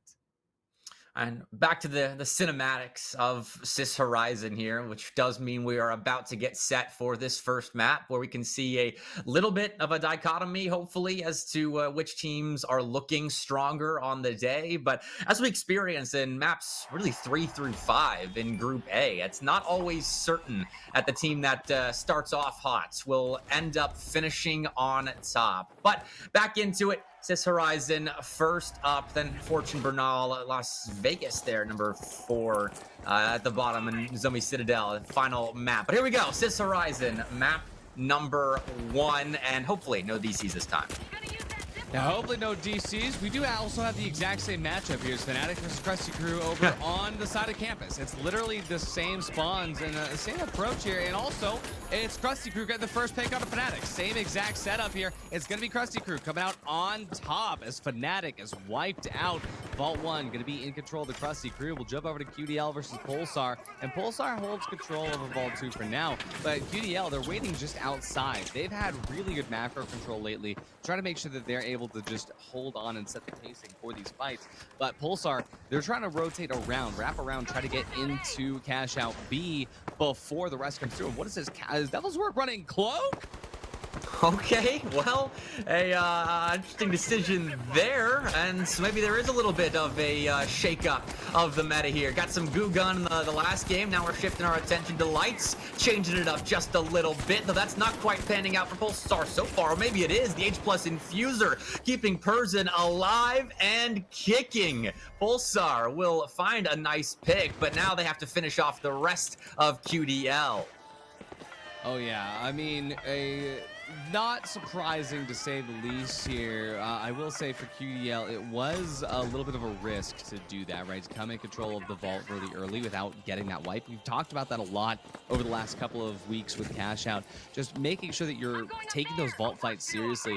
If you can see for Krusty Crew, the fact that they were able to take their vault fight seriously meant that they had a good setup during that next fight with Fnatic. As you can see, Fnatic was wiped. And for now, for Pulsar and QDL, well, they're able to reset a little bit here into a normal fight coming into this. And Takey Joe's LH1, well, it's going to have to land a lot more early damage than that if he wants to create a good opening for Noliax and Taco to actually make an entry. Has a plethora of red barrels to work with, though, so a little bit of utility as we continue watching the Takey Joe perspective, looking to set up for the other members of QDL who are looking for a steal. And, well, the ground is taken out from underneath them, but steal confirmed. So Pulsar have to fight from behind, and that pick would have been nice. Takey Joe has been chewed up and is separated from the rest of QDL. Pulsar themselves a good start to this fight, but QDL aren't giving themselves up easily, so it's up to Pulsar to sort of dislodge them from this space-creating position. Oh, almost in a good setup there to be able to take that back, but for QDL, this is best case scenario. Nice kidnap up there, and for now, as a Telco gets taken away, the zone, one-man army, gonna be able to take out one with that BFR, but only 5 bullets. There's only so much you can do. So QDL's gonna retain control over there, but over on the other side, it is still Krusty Crew. Give a Fnatic a run for their money here. And this is the 3rd team wipe here for Fnatic, as Krusty Crew have proven they are not to be underestimated, Bepic. Bit of a statement early on here. I mean, coming in as one of the lowest seeds, I believe, in the group, and still taking it to Fnatic right now, which we talked about, representing a new org. You want to show off as much as you can, but Fnatic being taken out early on, now we'll be given a chance to maybe recover this the next couple of fights on respawn. But watching this Pulsar and QDL rivalry developing on Cis Horizon, it's QDL now losing members early. Oh yeah, a crazy set to say the least. I mean, it's going back and forth between QDL and Pulsar, which I'd like to see, but for Krusty Crew, this is just looking like a little bit of a standout game for them here. They took early damage up against Fnatic, but they're able to back up, and once they recover, they set themselves up to just hold control over this. Even though Fnatic, yeah, they got the 1K for tapping the box, it's Krusty Crew who's still really in control here. CrabGPT going to be taking the brunt of that damage there, as a nice set of opening damage comes through for Rainkey. But as it stands, Krusty Crew, they're going to do the same thing. They back off, they wait for their health to regen, and they dive back in again to make sure that if they're going to take a fight, they're going to take it correctly. Jumping up the top, though. Wait a second. What is this pace that CrabGPT is taken away? And Fnatic finally look like they have 2 legs to stand on. As soon as I say that, though, Nagiri going to go out. CrabGPT and Cartone still going to be taken away. It's just Barrows here. Bow and Arrow going to be taking the shots through, but Bravekey clutches up the first team fight win for Fnatic. But that vault did not get plugged. This is going to be a little bit of a staggered fight. Dive over to Pulsar versus QDL. It's a 2-on-2 now, as a heavy is removed from Pulsar. No medium on the side of QDL. Noliax, Takey Joe, 1 HP each. Ow. Pulsar, though, also super low. Noliax going to be able to survive. Telco, hunt is successful. Okay, sorry, surprised me there already. We got a little bit of chaos as in come the other 2 teams following that first catch out. Is doubled. I don't know why they choose to stack that here. That gives Fnatic a really good opportunity to grab the double here in the second set of catch outs. Yeah, they stole and they plugged. Actually, they're not going to be able to hold it here. Krusty Crew, they are going to be locking that in. They get the steal completely uncontested, thanks to some well-placed goo and smokes. Pulsar not even able to contest. We do see Fnatic manage to get away with a little bit of a trophy reset here, but looks like Krusty Crew, they're going to lose control of this box unless someone can get involved. But even if they do get involved, it's going to cost them. So Pulsar, they try to make this their moment, but at the same time, Fnatic, they're just sending bullets down range. Going to take out Ferris and Bakulum. They lose Nagos in the process, and as it stands, QDL, one player remains. It's Krusty Crew's box through and through. Pulsar can't even make their way in. They're going to duel some damage. Let's see if this seal can hold, but it can't. Cartones is there. What is happening, Bevik? It's Krusty Crew's box. They're already confirmed for first. I don't know what's going on. I was surprised when Fnatic doubled and got the steal off, and then it's not even Fnatic that ended up getting the massive payoff that comes with the double. Krusty Crew. I mean, even when they do lose a team fight to Fnatic, they are quick to bounce back and still inflict pain into the ranks of Fnatic. Pulsar and QDL have been wiped out meanwhile, and we thought Group A was tough to keep up with, but already map 1 of Group B, we are getting insanity on display once again. It's going to be a fight for second place here, as every single team underneath Krusty Crew is at a viable position for what happens next. And genuinely, I think that we could see a second double. We do have Krusty Crew in control of that vault. They're going to want that to be split to make sure that they hold that first place. And for now, it's on Pulsar and QDL, whoever wins this, to be able to set the pacing for where Vault 6 ends up.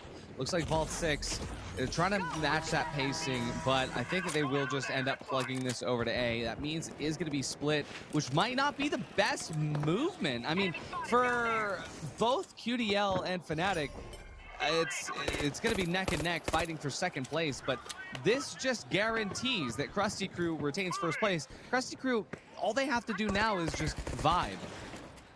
I mean, in a lobby like this, where the top spots are not guaranteed in any of our 5 maps, I think it makes sense maybe to fight for second place as opposed to going all in on first on Sis Horizon. So fair enough to the teams playing it safe. But yeah, Krusty Crew is chilling right now. They're getting some extra kills outside of the fights to bolster their point totals even further, going into what will be a bit of a pace-setting map 1 for them, owning Fnatic in the 3v3s and then grabbing that double as well. But right now, we position ourselves for the last minute and a half of chaos to see who actually does claim second.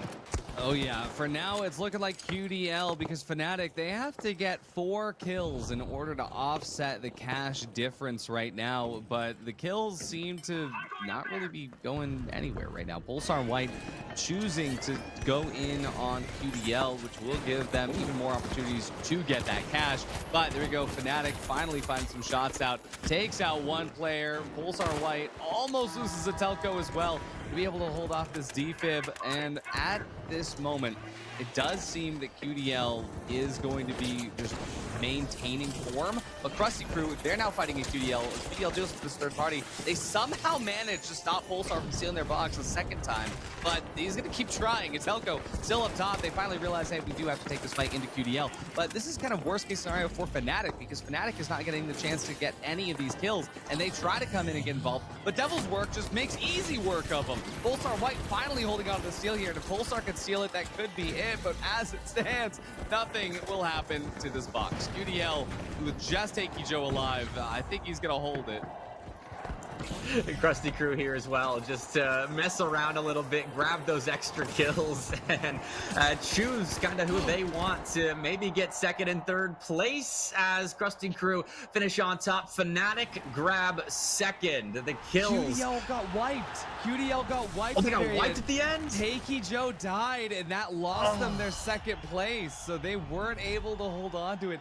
And Fnatic didn't have any kills there, so if Takey Joe stayed alive, they would have had second. So that is a ton of points going towards Fnatic for that second place finish. But obviously the biggest story here is Krusty Crew, a huge W.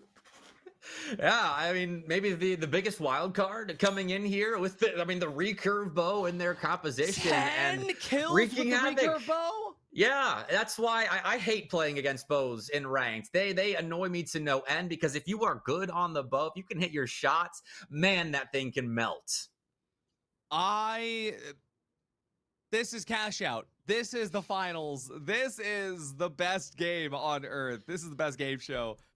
I can't believe what we're seeing here. I thought Group A was insane. Like, we're in for a treat already. We are in for a treat. Group A was just the undercard to the absolute treats that Group B is about to deliver us here. This is just for seeding as well going into Saturday. Like, there's not exactly money on the line. It's just to kind of prove that all of those hours of scrims during the time between the Grand Major qualifiers, the last Pro Hub season, it's all worth it now with a good performance here in Season 2 leading up to the Grand Major for the teams that made it. I mean, look, we are given an absolute gem of a group here with 4 teams around even standing with, well, I thought Krusty Crew being the biggest question mark of the 4 of them, and they just won map 1.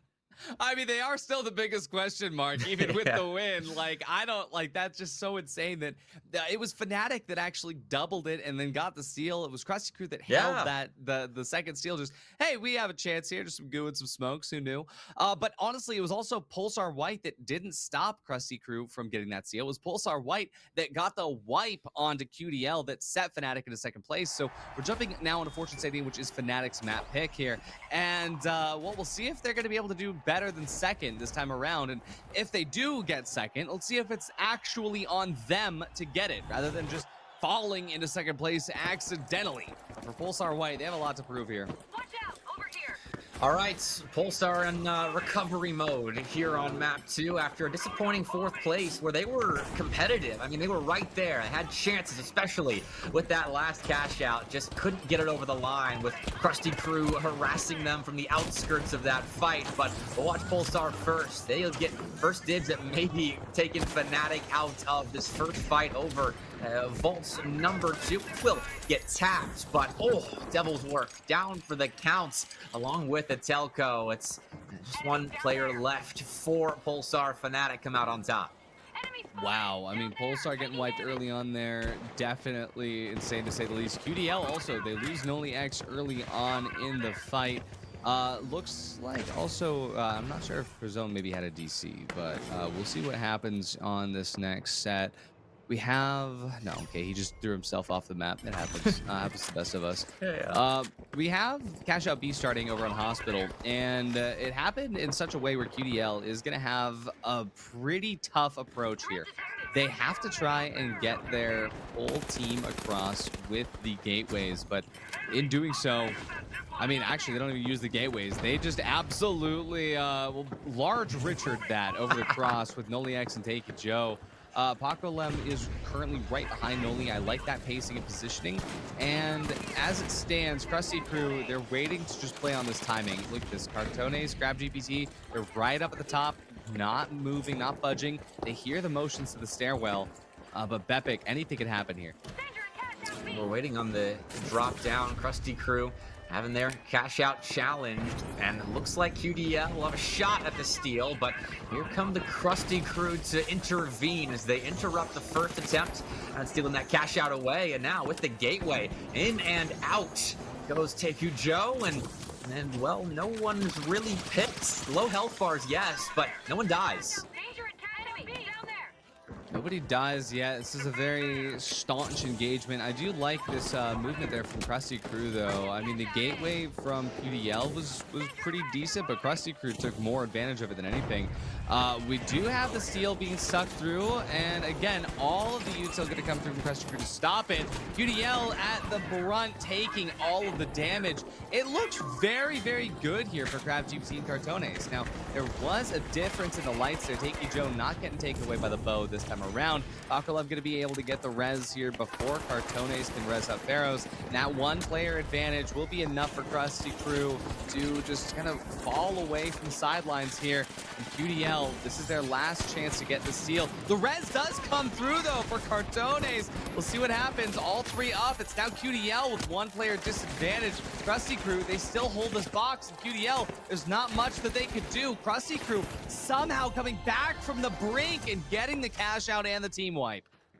great tethering from Krusty Crew. They were always playing around each other well, didn't get too committed to a fight around point, and were able to pick off enough of QDL before confirming the wipe there at the end, and their opening cash outs. They will keep momentum going from Sis Horizon now into Fortune Stadium, and Fnatic as well, meanwhile, got their opening cash out too, so they'll sit at the very top of the leaderboard by a clean $500 there. Yeah, I mean, I am very, very curious to watch a Pulsar White try to recover from their position right now. I mean, to be this far into the match with $0 to your name, it's not a good look. And I gotta say, Devil's Work finally put themselves on the board by taking out Crab GPT. There's the wipe towards Cartones. It's just Pharaohs up. Krusty Crew, though, they are still in control of the other vault. Oh no, we got a little visual bug on the side. It's Pulsar White that gets a plug. Much needed couple of grand in the bank. And Vault 3 is well, just going for a fun little side quest now as Fnatic trying to clean up this next fight. All right, so Krusty Crew have lost numbers. Fnatic down Nagiri as well, and that cash box is just sitting there waiting for a little bit of love to come and pick it up, and exactly what it'll get. So looks like Fnatic is changing their objective, moving towards that's Station D. This Pulsar White's got the plug, and they have the high ground as well. So we're going to see how Fnatic approach this, as it won't be easy to get in and out, but they can get a little bit of control and force Pulsar to come to them. They'll be in a pretty good spot. Oh yeah, this Angimo building though, there's a bunch of different ways to play it, and I think that for Pulsar, playing up the top here, it's good in theory, but they don't really have the opportunity to dive in there because there's no gateway available for them to come back. And for now, Fnatic, they are just trying to bait it out, but Pulsar, I mean, actually, if Fnatic just stuck that, they could have held on. Nagiri does go out here in his 1v1 fight over to the sides, but Fnatic could have stuck that box a little bit better. We do have still the CBO1 BFR special where if we do have Devil's Work getting caught out, he's not going to be allowed to survive, but Nagos takes a ton of damage there as Italico and Prozone do a lot to keep them at bay. Fnatic actually struggling to find an entry. The BFR difference is real. Nagos gets the health back. Nagiri going to use his final coin to come back in as well. Pulsar does look good here. They do, and even though they were playing so far off, they were able to stall Fnatic, I suppose, enough, and separate them too. I mean, Remke was off fighting on his own while Nagos was healing up, and Nagiri was down at the very start of that fight. It was just too sporadic for Fnatic there. As Pulsar White will get themselves up on the leaderboard, not at $0 for very long in this second map, but we'll shift our attention now. Krusty Crew and Kudu Love fighting against one another again over the second cash out. Oh yeah, a very staggered cash out to say the least, but I think staggered is better than doubled when it comes to the 16Ks. We will see QDL trying to just survive without Pakolum. He is going to use his final coin. Oh no, he gets res there. Beautiful res there by NoliX. And a nice setup there with a gas barrel to finish off Nagiri. Nagos goes down a hail of XP54 gunfire, and Remke once again the last alive over to the side, and well, 1v3 situation. He's just going to try to get wiped as fast as possible to bring the team back because, well, Nagiri doesn't have any coins remaining. So unless he can grab that trophy, they have to completely reset. There's the reset. Zone is going to be able to take the initiation here as Pulsar White dives in. Takey Joe on this back foot is a good setup in theory for QDL, but they have to nail this timing, and for Pulsar White, they don't have the health to support it without Devil's Work available. Takey Joe and NoliX, they've got the perfect pinch there. QDL, they're set in stone with this cash out. Krusty Crew, they're still somewhat stable in second place. QDL, nice job securing that, even with everybody kind of trying their luck, seeing if they had an easy way in to take that cash out, but QDL holding firm. And now that is a plug for the Krusty Crew, who are in a very narrow first place at the moment, but Fnatic looking for their way in as Pharaohs was taken down a little bit low by that repeater, and now Cartones being dropped as well. Krusty Crew are being picked off as Fnatic move in, though they lose Remke as well. So it's a very spaced out fight, and that's good for Krusty Crew. They need time to heal, but Fnatic won't allow it. Oh yeah, I mean, I'm looking at Pharaoh's, just the aura he has with the bow is phenomenal. We do get a double res move in here. Actually great control there by Nagos to be able to just res Reiki immediately, make sure that he's going to stay up through this fight.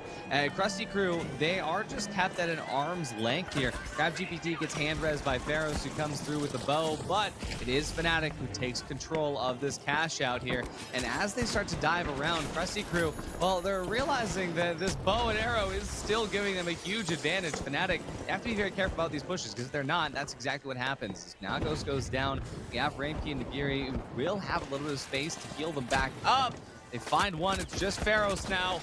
Pharaohs can't clean it up. Fnatic, phenomenal control within that fight. We jump to the other cash out as QDL and Pulsar, they're going to be trading blows. QDL lost their heavy though. Pulsar in a good spot, and Delco going for a steal here. They bait QDL in, and Take You Joe will try and cover, but Pulsar get the steal and have now taken out 2 members of Kudu Love as well. So a good spot for Pulsar. Going into the final 40 seconds of action, they could jump into first place. What a recovery from map 1 that would be. I mean, for QDL, they have such little time to work with here. If Takey Joe is going to be coining back in, then Noli X and Paco, they have to start this engagement now, just the 2 of them. But Noli is going to go down to literally a sliver of HP before he's going to be able to do anything else. And, well, it's just up to Paco Love to see if he's going to be able to get this steal. Krusty Crew is involved now as well. Fnatic, they are stable in that first place by just a little bit. Look at that, $250 is all that separated them in that first place position at the end. But Pulsar White, a much needed recovery after a rough beginning to the game. They end up in second place, barely getting inched out by Fnatic in first. And so Fnatic are now starting to cement themselves a little bit as the top team in this group, a second place and a first now, as everybody is fighting for whatever scraps they can get in Group B. That much holds consistent now through 2 maps, and you can see it on the scoreboard a little bit for Fnatic. A really good performance by Nagiri, dropping 7 eliminations there, and overall, I mean, pretty spread out, and I think the cash as well reflects that, as everyone was within about 14 grand of each other, and it came down to that final cash out. I still just can't believe $250. I mean, just 1/2 of a kill for Fnatic, right? That's the most beautiful part of cash out, is just how crazy it can get. And I mean, we did not expect Krusty Crew to get first place in the first one. I didn't expect them to get last place in this after that start. I think that, like, Pulsar actually coming through and almost taking first place would have been the swap of the century. But Pulsar definitely was rough there. I mean, it's not surprising to me that they were just that close away from first place. But I feel like for Pulsar, they just had such a rough run at the very beginning that it was just it's not stereotypical of a telco's team, right? It's not something that you would be used to seeing from them. Yeah, it seems like a little bit of spillover from a rough stretch for this team, but they are integrating Devil's Work into the lineup, and I mean, they've been a bright spot, I think, for Pulsar so far. Devil's Work has looked good at times in this composition, so maybe still just figuring the small details out, because starting off slow in map 2, they still did not just second place, and I think they got wiped at the end, which is what dropped them into second, but I couldn't quite tell enough. But either way, it was that close for Pulsar, involved in a very hard fought over last second cash out to at least get them some points now. And moving to Bernal next up, we'll see where things shake out. And I think the story of Chaos continues to hold true, with Krusty Crew going first to fourth, Fnatic still at the top, but these have been close maps. Pulsar jumping up into second. This is still anybody's group. Oh, yeah. I mean, this is going to be Krusty Crew's pick here for that bow for sure, but I do think that this is a good moment for QDL. QDL has always done well on Bernal, and for them finishing in third place twice means that there's still so many more points that they need to recover. And for Pulsar, though, look at that energy. They are not taking this lightly, but Zone, he kind of hesitates there on that last shot. It's going to pay for it. A beautiful shot there as well coming out from Nagos. And he's just going insane with the CBO1. Nagos and Ravekey. Absolutely wild stuff for Fnatic to bring it back from the brink. It's Pulsar White wiped first off the board again. Oh, if you're good at medium, you are good at medium. Nagos flexing in that first fight. Pulsar down for the counts. QDL not looking great either at the moment, and that'll be the wipe confirmed. Krusty Crew and Fnatic back on top, at least in the first fight. Absolutely. I gotta say for Fnatic though, that is a good come up. I mean, we remember at the very beginning, Fnatic on Sis Horizon was struggling up against Krusty Crew. So to see them actually like scoring like that up against Pulsar is phenomenal. Speaking of Pulsar, Krusty Crew, we're about to see this run up here as Pulsar comes back into the arena. They're headed towards Cash Out B, where Krusty Crew is set up towards height. No doubt gonna be putting Pharos in a good spot with the recurve bow. We see him off that side angle there. We have Zone trying to do what he can to mitigate that bow damage by pulling it in, but that winch only brings it so far. Pulsar could be going for the pad RPG approach here. They're loud when they do it, but the damage is worth it. The first shot of the VFR is going to miss. Second one misses, third one's gonna connect, but right now that damage is just not gonna be consistent enough to set Krusty Crew away. Krusty, they managed to kite this perfectly. The winch is gonna connect, but Krusty Crew, they find the first one onto Brazone and Devil's Work. It's just a Telco up for now. And Telco, he can't cross the distance. Krusty Crew wins their engagement. We see QDL now diving onto the Isolt Hotels district where Fnatic, they're going to be able to take out Noli early on before getting traded into by Nagiri. Ranky and Nagos versus Eikijo and Paco. They do manage to get the res here. QDL, all three players back up. But Fnatic, they're going to get their last contestant up as well. You do see Reiki trying to come in to try and get the winch, but he's blocked away. The goo in the perfect spot. Noli X is going to be able to connect. He holds the... Wait, oh, no. Wait, how did he stop that? Wait! He dropped off in the middle. Absolutely insane. QDL, that was their seal. Now they have to commit to it again. They pull it into safety. They have two layers of safety with the inbuilt barricade as well as the goo, but Ravekey's in the perfect spot to stop it out. Fnatic, they still retain control. Somehow, some way, Fnatic maintain control. That is about as close as it gets. QDL close to stealing, but not quite. And now Pulsar will send one last gasp at this first gash out. I don't think there was time, but even Telco tried it. His Krusty Crew will join Fnatic at the top of the scoreboard right now, but some intense fights between these two. Krusty Crew still showing a good job team fighting. They got scattered in that first exchange with Pulsar, but quickly reformed as a unit and held on, and that put the pressure on Pulsar to act fast in the second team fight there around the cash outs, and as you saw, they could not get access to point.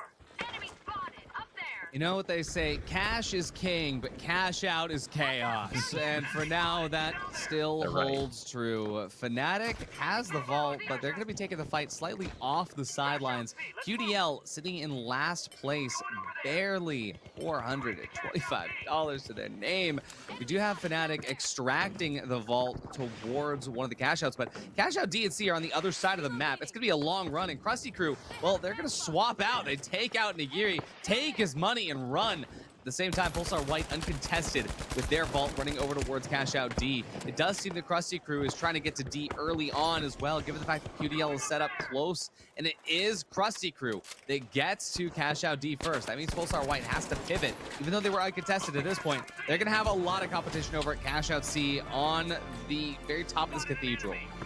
Fnatic as well is in the way of Pulsar, and they've tossed the cash out away, looking to take the fight, and they really have pivoted, not looking for a plug any longer, but trying to take out Krusty Crew and steal cash out D. So now Fnatic turning around, realizing what's gone on. UDL is saying they're trying to run Fnatic down, as I'm not sure what's going to happen next. This is quick decision making on all fronts as Pulsar have a Telco dropping low in the health department, but quickly healed up as now QDL's looking for that cash box, and Fnatic lurks, and we'll see who ends up taking control of it next. There's no telling. I gotta say, I with this level of stagger, I don't think they're gonna stagger it again from what happened in the last map. They have to be trying to double this, right? We do see Pulsar going crazy. This is the best that they've looked so far. Crab GPT, 1 HP in a dream, gonna be able to walk away with his life somehow. He escapes off the brink, but still, it is Krusty Krew's cash box. They are in control.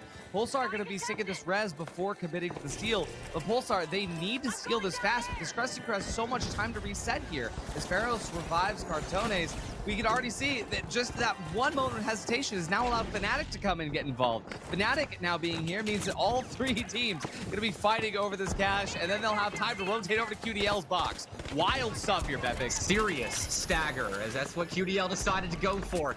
They got the late plug, and that's a clean pickoff.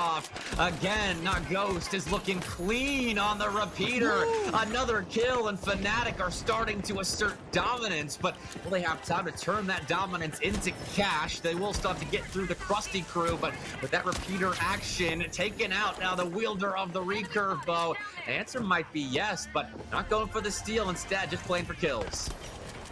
Fnatic is just out here just doing contracts. They're just getting kills, but it was Krusty Krew's box the entire time. Yeah, Fnatic was exerting dominance, but who was it for? Krusty Krew was the one that got the cash at the end of the day. So Fnatic, well, they have the ability to now rotate and take control of Vault 5 early, but for now, everybody else has their sights set on QDL and Cash Out C just outside the Cathedral. QDL, they are definitely feeling lucky that they have control of that ultimate height. But Krusty Krew, they know that as soon as Pulsar White comes back to the mix, they could be in third-party territory. As if things weren't weird enough, we are in stagger mode, and no one contesting QDL. It's a fight between Fnatic and Pulsar potentially around Vault 5, which Fnatic did get the tap, and QDL still uncontested. Woo! There we go. BFR connecting with the Telco, and he will have to spectate for a little bit. So that's a rough pick to find as, another big pick. Raimke with another BFR kill, and Fnatic are holding strong. Yeah, Pulsar is doing what they can to try and just pace this out, but to be honest, Pulsar needs to get a lot more aggressive. They're at the bottom of the leaderboard, only 3K to their name. And look at that, Fnatic just gapped them. They are going to be able to jump over with the gateway, completely clearing Pulsar's hold, which is just awkward in the middle of this courtyard. And Telco Brazone, they're just barely holding on. Devil's Work does manage to come back up there thanks to the paddles, but for now, as Brazone dives in solo, he gets dealt with immediately. The damage is going to be coming through, though. The consistency is key here. Fnatic just has Nagos remaining, and for Nagos, I don't know if he's going to be able to reset faster than Pulsar. Pulsar finally had the opportunity to come in and steal, but even with the steal, it's not enough to come up in front of Fnatic. They're only going to be able to get 22K maximum from this, 23K maximum from this, without some kills on top. So Fnatic, they're still 3K in front. This is unprecedented domination from Fnatic and Krusty Krew.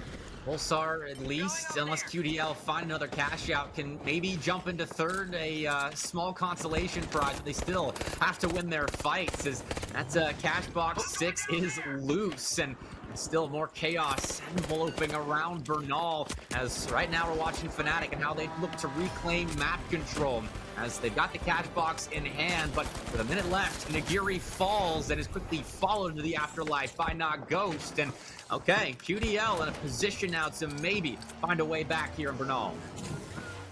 Oh yeah, some great stuff here, but Krusty Krew, they're looking to secure their second first place podium position here, and for now, I think QDL, they have the most to prove, because if they don't get this cash out, it is going to be last place for them here.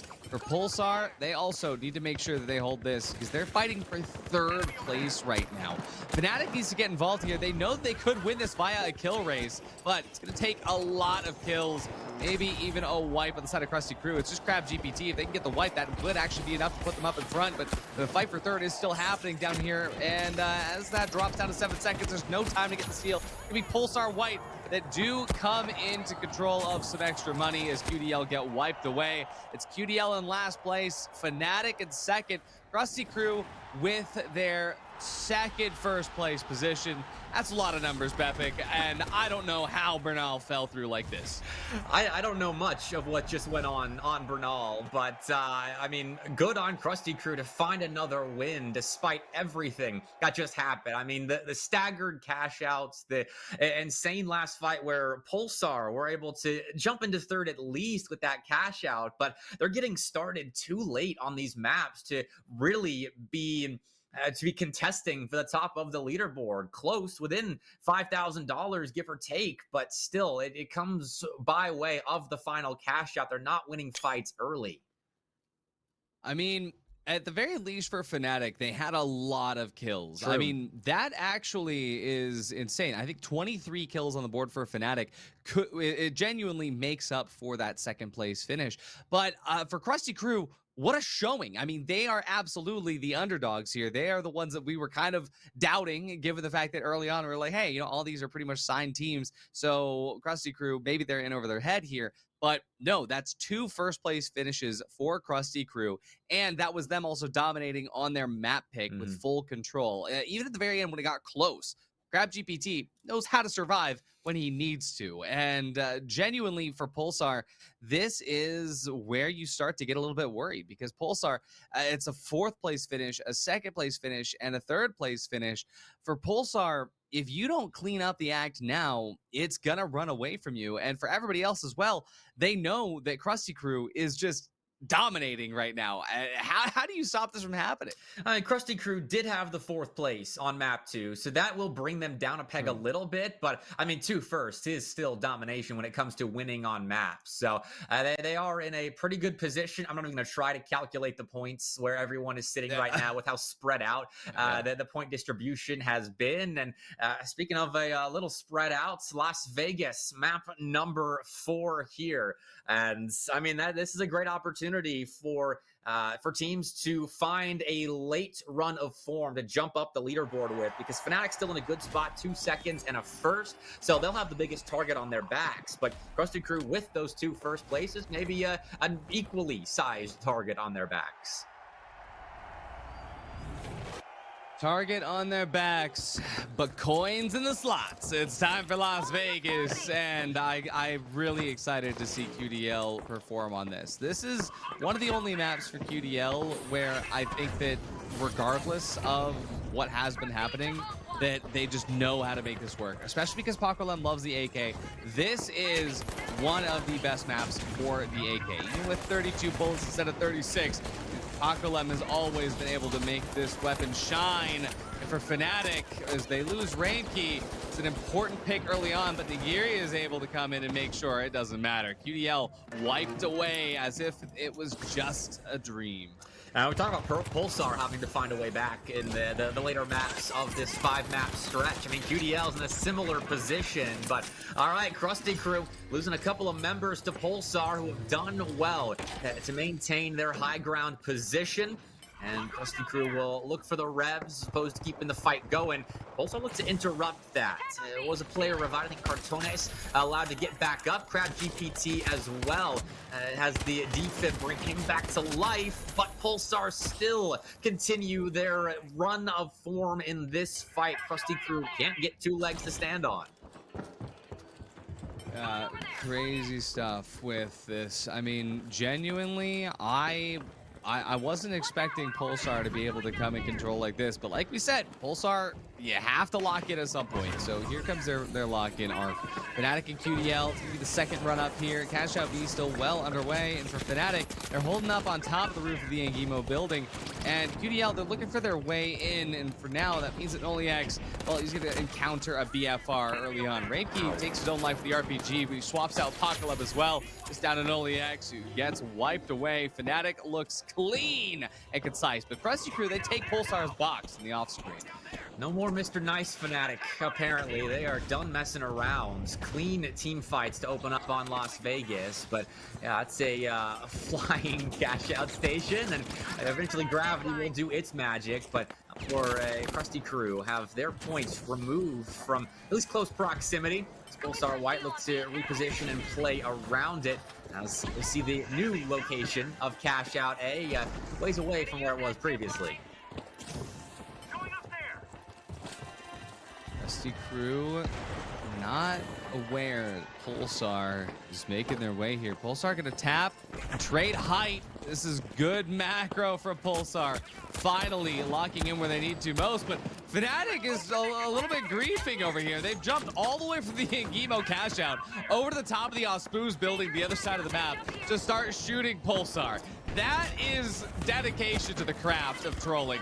And for now, though, Pharaohs, he's hitting those bow shots. Fnatic and Krusty Crew both dealing damage out to Pulsar. Well, you know what that means. It means perfect timing for QDL to come and get involved and start taking this cash out. Noli X underneath the elevator shaft. Gonna be able to hold through, but no, he gets stalled out by the goo. Stalled just long enough for everybody else to come through and make sure that that seal is not gonna go the way of Q to Love. For now, Fnatic, though, it's now their time to try and just take this box. Hey, no reason not to try. Krusty Crew will be successful in locking it in as Fnatic just continues to grief the lobby. Yeah, I'm not sure that Krusty Crew won any of their exchanges with any other teams there, but they still get the cash out just by way of pure chaos and congestion around the point. So they'll join Fnatic at the top of the leaderboard, but Vault's number 4 tapped by Fnatic. They get a little bit of cash from that, so that'll be nice as they look to control things. But Krusty Crew in a flanking position could prevent Fnatic from going after Vault 3, and that looks like it'll be theirs. Advance on cash out D.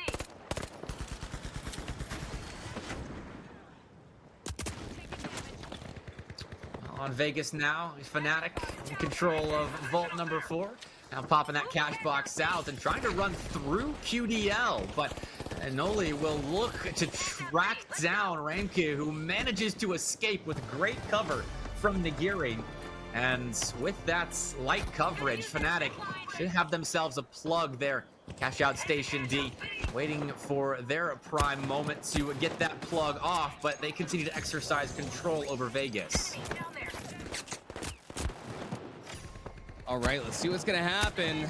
We look to see Pulsar currently losing Devil's Work early on, and for Perzone, the shots are at least keeping some of these players at bay.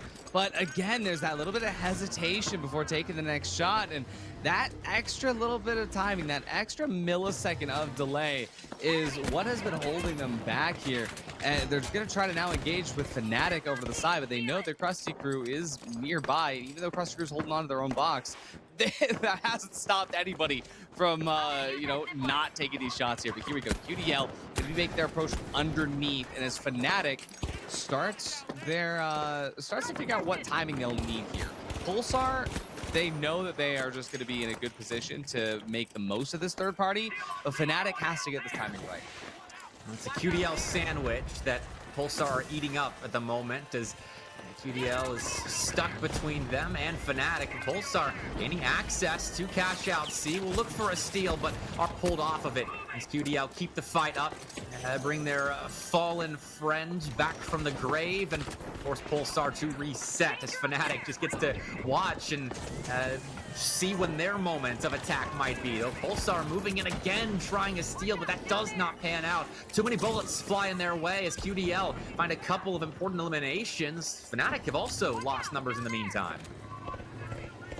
Seeing Pulsar stabilize here gives me a little bit of hope that they're going to be able to hold on to this, as Fnatic is a little bit busy with the engagement, but QDL, they're trying to reset right in the crosshairs of Pulsar.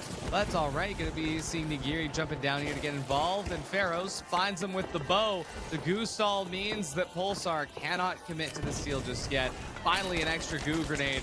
This is going to be just enough, but from the top, there's just so many angles that they can't take cover from. And Fnatic, they have full control of this. The timing was everything, and they have made the most of it. QDL coming in. It's QDL's bubble now that gets involved. Tanky Joe finds a 3K with the XP54, but he doesn't make anything from it. Not a single dollar in the bank for QDL. Fnatic just down to Nigiri, who survives at the top, but wow, I mean, Fnatic just running away with the money again. Pulsar, you shall not steal. Say both QDL and Fnatic there, preventing every attempt at theft. And I mean, QDL were just kind of helping Fnatic out, and that's I suppose a viable strategy. Give Fnatic a guaranteed first, so your odds are better at second. I don't know. We need a double, essentially, at this point to get Pulsar and QDL back into Vegas, as Krusty Crew in a vulnerable second place right now, and Fnatic a nice little lead at $37,000, and Nagiri just adding to it. Just adding to it just because he can. Honestly, I love to see just every bit of chaos coming through these third parties, but I think for Pulsar, these third parties are not working out for them at all. And at some point for Pulsar, you just have to lock into trying to find these isolated 1v1s. And when you do it, you can't do it like this, because they're trying to take this engagement from the middle floor, knowing that Fnatic has full height control. And as soon as they are able to grab one frag that's in their favor, as Nagos gets taken away, it doesn't matter. Fnatic has already run away with first place. All they have to do is plug this next cash out and make sure that it gets split, and then that's enough money. For now, Krusty Crew, they are going to also be vying for this. Oh, but here we go. Pulsar, they actually do manage to get the wipe out of Fnatic. That's going to set them down to second place. Okay. That's a huge wipe. Yeah, I mean, Krusty Crew benefiting from a lot of the insanity here on Vegas, but QDL looking to steal this cash out away, and they will get it. So an opportunity for them to potentially make a run at second, maybe first. They would need a lot to go their way late here with a minute left, but if they are able to rack up enough kills, perhaps the chance for a huge comeback in the waning moments of Vegas. Oh yeah, I gotta say, every day I see a bow like this in the competitive scene, it makes me feel like I could use it this way, but I just know that's not happening. No. But at the same time, it's QDL finally being in control of a cash out. I mean, that's what they needed, but it's just too little too late. Right now, we have this fight coming through between Fnatic and Krusty Crew. This is going to be the most important, because Fnatic need to wipe Krusty if they want to have first place. And otherwise, they just need to go and get involved on QDL's box just in order to win the kill race. There is a lot of kills that they would need, but it is possible for a team like Fnatic, but easier said than done. 9 seconds on the board. It doesn't seem like they're going to be able to take first place away. That's going to be Krusty Crew with 3 first place podiums, and Pulsar with 2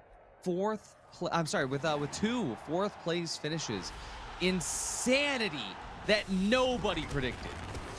Yeah, and I mean, Krusty Crew with 3 wins, and every single time it's Fnatic playing second fiddle to them on those maps. Fnatic did win the one other map that wasn't taken by Krusty Crew, so those two at the moment, a clear top 2 in a group that we weren't sure who top 2 teams were going to be. And honestly, I'm still a little astounded that Krusty Crew have found themselves the wins that they have, because the cash outs that they got, some of them weren't from winning fights outright. It was just playing the map properly and pitting teams against each other. And with that, holding on to control of the point, as GrabGPT notched 7 eliminations, a standout for Krusty Crew. But outside of that, not a ton of elims there.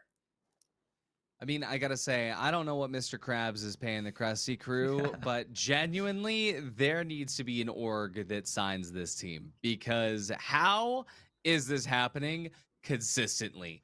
The bow and arrow is here to stay, and I know that Ploparn is feeling proud in that chat, but I mean, just to see the bow do this consistently, because hey, Sis Horizon, that's a fluke. Okay, you know what? So you have a good game, Pulsar has a bad game. It is what it is. The fact that we are on map 4 and this is like a consistent storyline is insanity. And I also have to say, the elephant in the room, QDL being one of the first teams to qualify for the Grand Major in the closed qualifiers, struggling to maintain 3rd place here. I mean, 3rd and 4th is just an insane back and forth for QDL to be able to come back from. Even if they get first place here on Nozomi, that's not enough points to be competitive. Right, and I mean, we kind of saw this on Saturday as well, last Saturday, where we was Fnatic versus QDL in that 3v3 to take the first qualification spot into Pro Hub Season 2. Fnatic ended up winning that, and it took QDL a couple of more games to get into Pro Hub. So a little bit of up and down for them continuing today, and some wrongs can be righted with a first place finish on Nozomi Citadel, which is their map pick, but I mean, they're in a similar boat as Pulsar here, who need to right some wrongs here on map number 5, as their best finish so far is a second, and they've only hit that mark once. Yeah, and I mean, remember that the majority of the points are going to be taken on Saturday, but your performance here basically dictates how many points you're allowed to earn. So for QDL and for Fnatic, it is getting a little stressful for them here, and for Pulsar especially. Krusty Krew's the only team that's vibing right now, and they're vibing in this fight up against QDL as Pharaohs just continually prevents QDL from taking an angle. Akalov going to be able to get healed back up by that H+ infuser, but as Crab GPT dives in, Noliak's finally going to be able to actually win that 1v1, but here comes the bow from Pharaohs! It's crazy! And accurate with the H+ infuser just to show everyone how good his aim really is. Pharaohs is a machine on the bow and arrow, and Krusty Krew somehow swing that fight in their favor. Low health bars, be warned. There is a bow and arrow that's aiming right for your head. Krusty Krew indeed vibing. Krusty Krew just going to be coming over and taking this cash out. It doesn't even matter whose it was because nobody was holding that. What just happened? Hello? Okay, well, QDL is going to be intentionally putting themselves in hard mode right now as Krusty Krew takes the box as if they owned it from the very beginning. We do see Pakolem super low. H+ infuser not able to get the angle just yet. There we go. We got the heal up, but at the moment, Krusty Krew vibing up towards the top floor. Got the high ground. They've got QDL a little bit chunked out already, using up the charges of that H+ infuser, but time is being bought, and QDL are finding a better position to attack now. Cash out being dropped all the way down to the floor. Krusty Krew now see a little bit of cover on top of that station, so they're forced to position themselves in, which brings the cash out inside. A little bit of cover, but Grab GPT is looking to stall and stays alive a very long time. In a 1v2, Grab GPT will at least force a trade out of QDL right there, but Nolly is back here, and QDL have themselves a decent position if they can win this 2v2. Yeah, both teams got the res here. I do think QDL should have this in the bag, but there we go. We have Pharaohs getting involved. He's going to go down there and hail gunfire, but Zach Cartones just outside the door. He gets the goose stall, but Pakolem trying to just keep him at bay. QDL finally back in control of what was their own box to start with. Crazy that we had to go through all that to get back here. Crab GPT not going to be able to do too much, but I mean, QDL just intentionally playing on hard mode there just to like make a statement. I have to respect it. Over to the other side though, Fnatic, well, what they're not respecting is Pulsar, because Pulsar is coming in here and trying to go for the steal, and Fnatic has just covered the entire area in a green mist. Not a green mist you'd like to investigate either. Devil's Ward was taking a peep at it, but Ramsey from behind, winches and kills. Ghost getting involved as well, and this is clinical from Fnatic. Them and Krusty Krew looking very threatening at the moment, even though QDL did get that first cash out. Krusty Krew gave them a run for their money with a couple of long fights, but still, it's good for QDL to at least be at the top of the leaderboard right now, having a strong start here on Nozomi Citadel to maybe claw some points back with a good performance on map number 5. See how Vault 3 shakes out. We do have a nice split here on Nozomi this time around with the cash outs allowing for slightly more breathing room, I would say, but with cash out D getting plugged a little bit early, that does not spell much for the sake of safety and timing. For both of these teams that are going to be trying to fight for this, they know that the third party is imminent, but every team still involved in that vault fight, and it looks like QDL's finally making their way over to Krusty Krew's cash out team.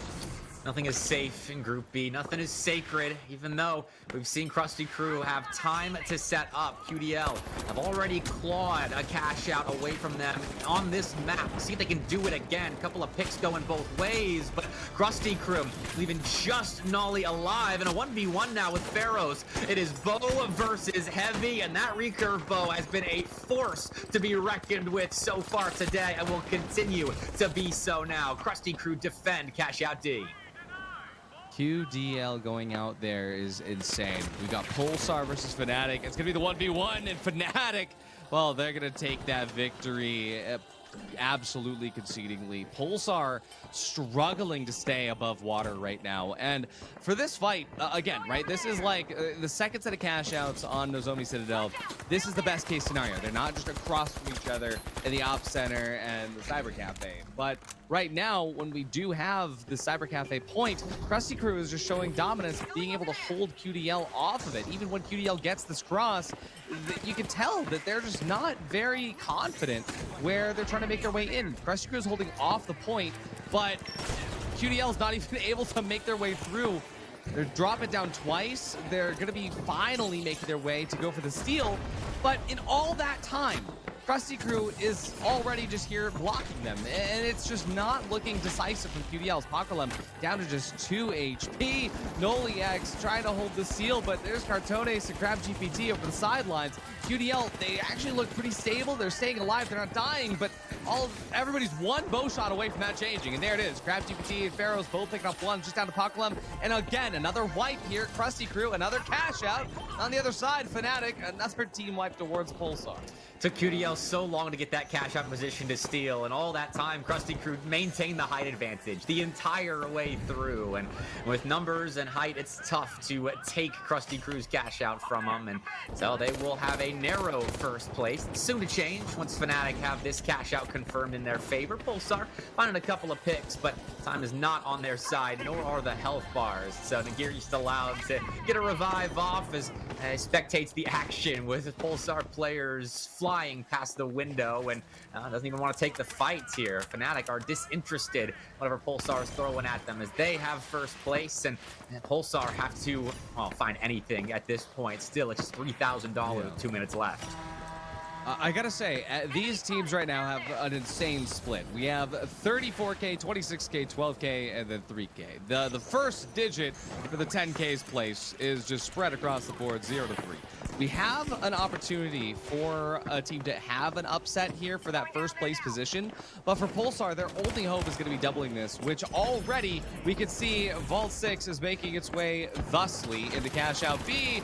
QDL is going to prevent that from happening, but Pulsar, they do try, but unfortunately, it's not going to be easy. Everybody is against them for this. They're the only team that wants that double to happen. And this is a messy, sloppy fight for Fnatic. They're in control. Fnatic, they're going to guarantee this split is going to happen. Devil's Work goes out. Hail of gunfire. The split has happened, and Pulsar's shot at first place taken away. Even their shot at second place with Krusty Crew sitting at 26K. Pulsar needs a miracle and a steal in order to be competitive. Ramkey confirmed not to be a tree hugger, taking that one out around the cash out. So Fnatic in a good spot to confirm their first place. There's maybe a world where Krusty Crew take it from them, but it's not looking likely. I think Krusty Crew have done their job here in Group B to maybe confirm first. Again, I'm not committing to doing the math, but first place does well. Yeah, everybody is headed over to cash out A. It doesn't matter what happens with Fnatic's box, but everyone knows it matters what happens to Krusty Crews. They can't let Krusty get away with this money. So with just 30 seconds left on that cash out, Pulsar is going to be initiating this steal. This is the most important cash out of the day for them here. Krusty Crew also has to deal with QDL off the back foot. Pharaohs is able to survive amidst the rubble, but in that wreckage, Pulsar also comes out of the corridors, finds the ability to take out Takey Joe. Pakulem as well. He's struggling to stay alive here. Krusty Crew, though, still have a few players remaining. They're going to be able to use that to wipe QDL. Krusty Crew holds onto their box. Second place all but confirmed here, but now it's up to Fnatic. If Fnatic can hold on to their box, they can take this first. This is a fight for first place now. Pulsar and QDL just picking up sloppy seconds. Oh, that is so mean. Fnatic taking out Devil's work as Pulsar are fighting for last second cash to maybe jump into third, and they are down their lights, and Razan is moving in, but takes an RPG close to the face. Fortunately has the health bar to deal with it. Dodges a winch, and there isn't a ton of time for Pulsar to be messing about, as right now Ramkey is guarding this cash out nicely and maybe grabbing some extra kills at the end. It's pure chaos. There is no way a steal comes through.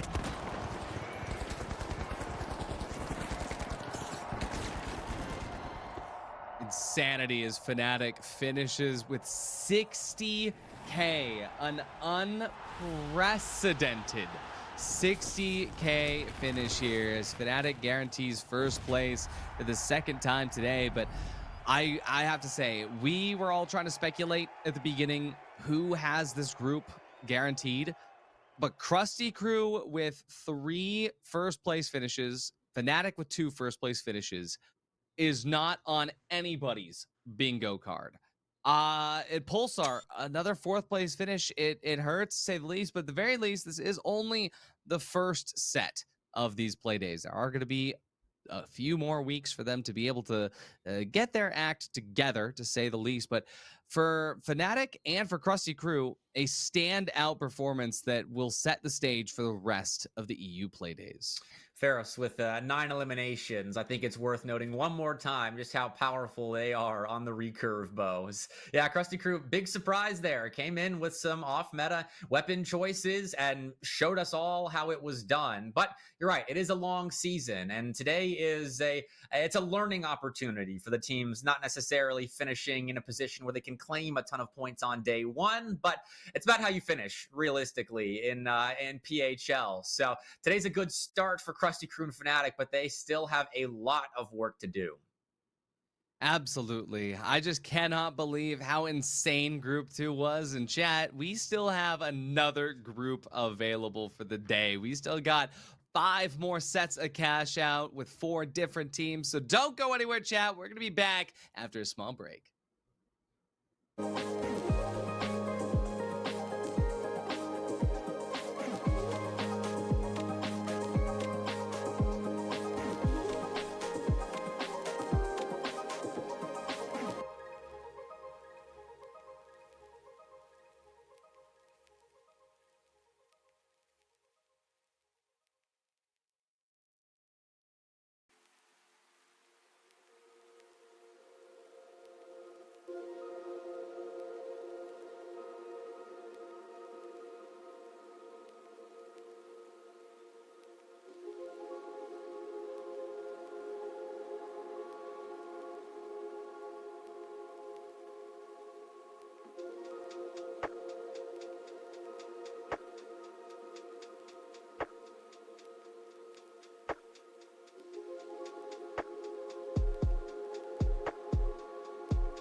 everybody, and welcome back. It is PHL Season 2 EU Playday number 1.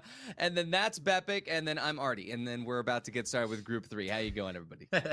Hopefully everyone's doing good. I mean, we're just given an incredible Group B. Unexpected jump up to the top of the standings for Krusty Crew. Fnatic shows that they are one of the top dogs today.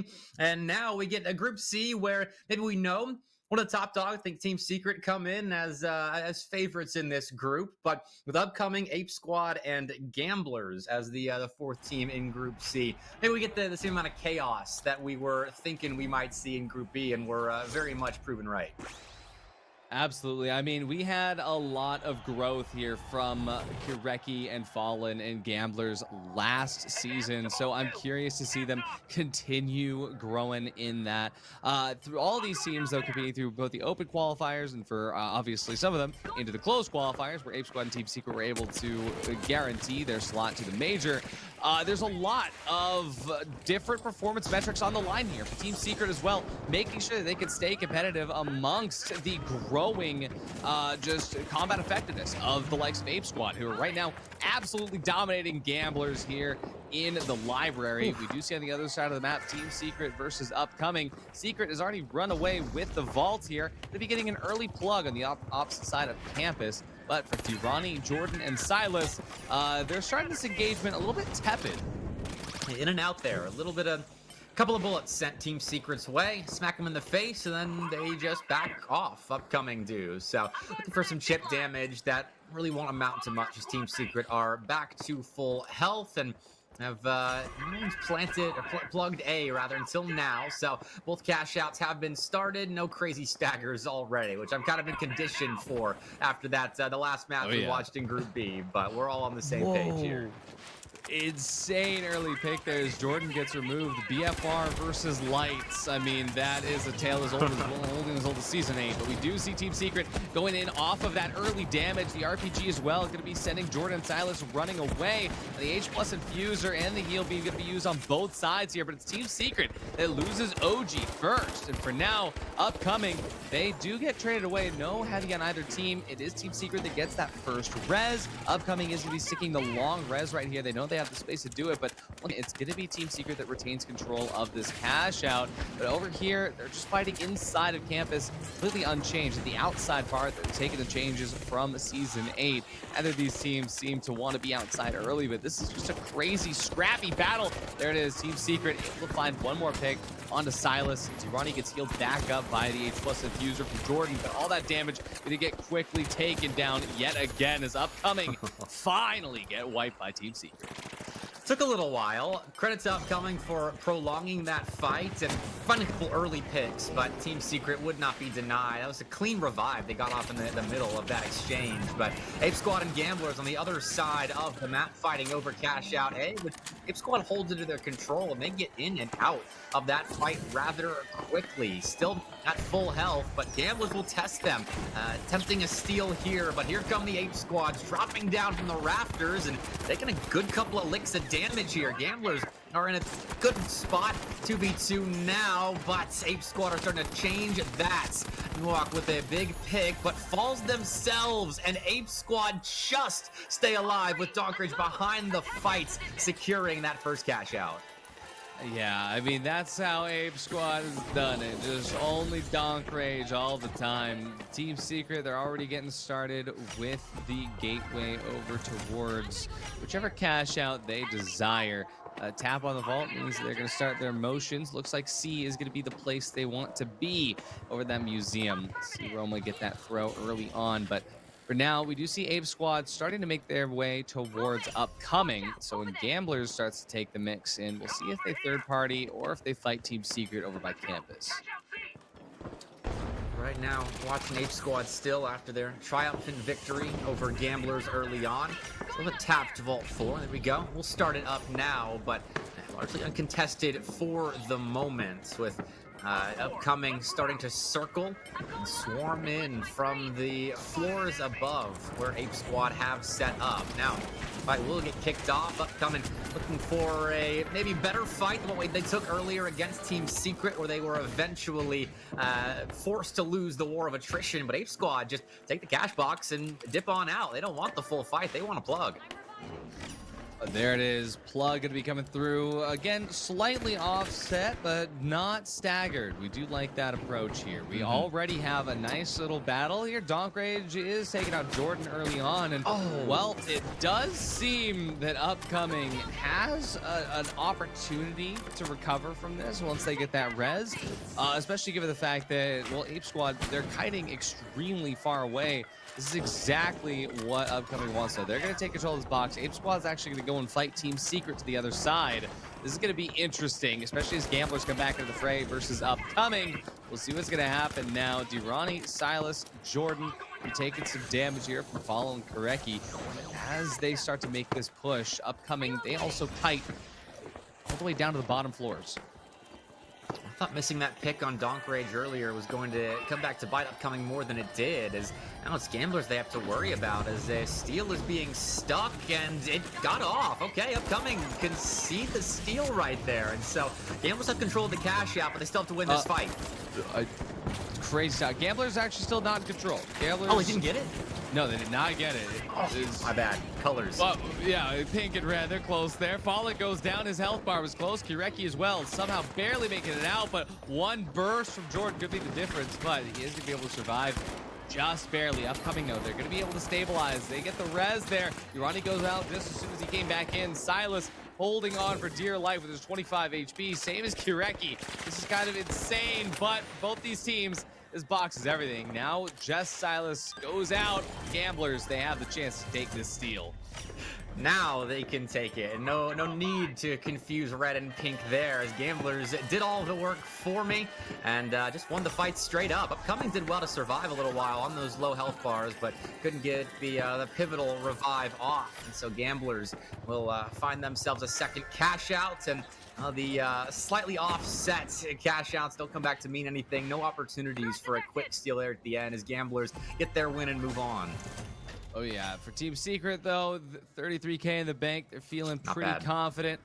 Looks like Cash Out B is going to be plugged early on, but for Team Secret, the question is, are they going to have to deal with a third party? Are they going to have to deal with any other craziness coming through? But at the very least, Team Secret are looking stable in this group. But Donk Rage is looking phenomenal with that LH1. Takes out Bola and Koreki.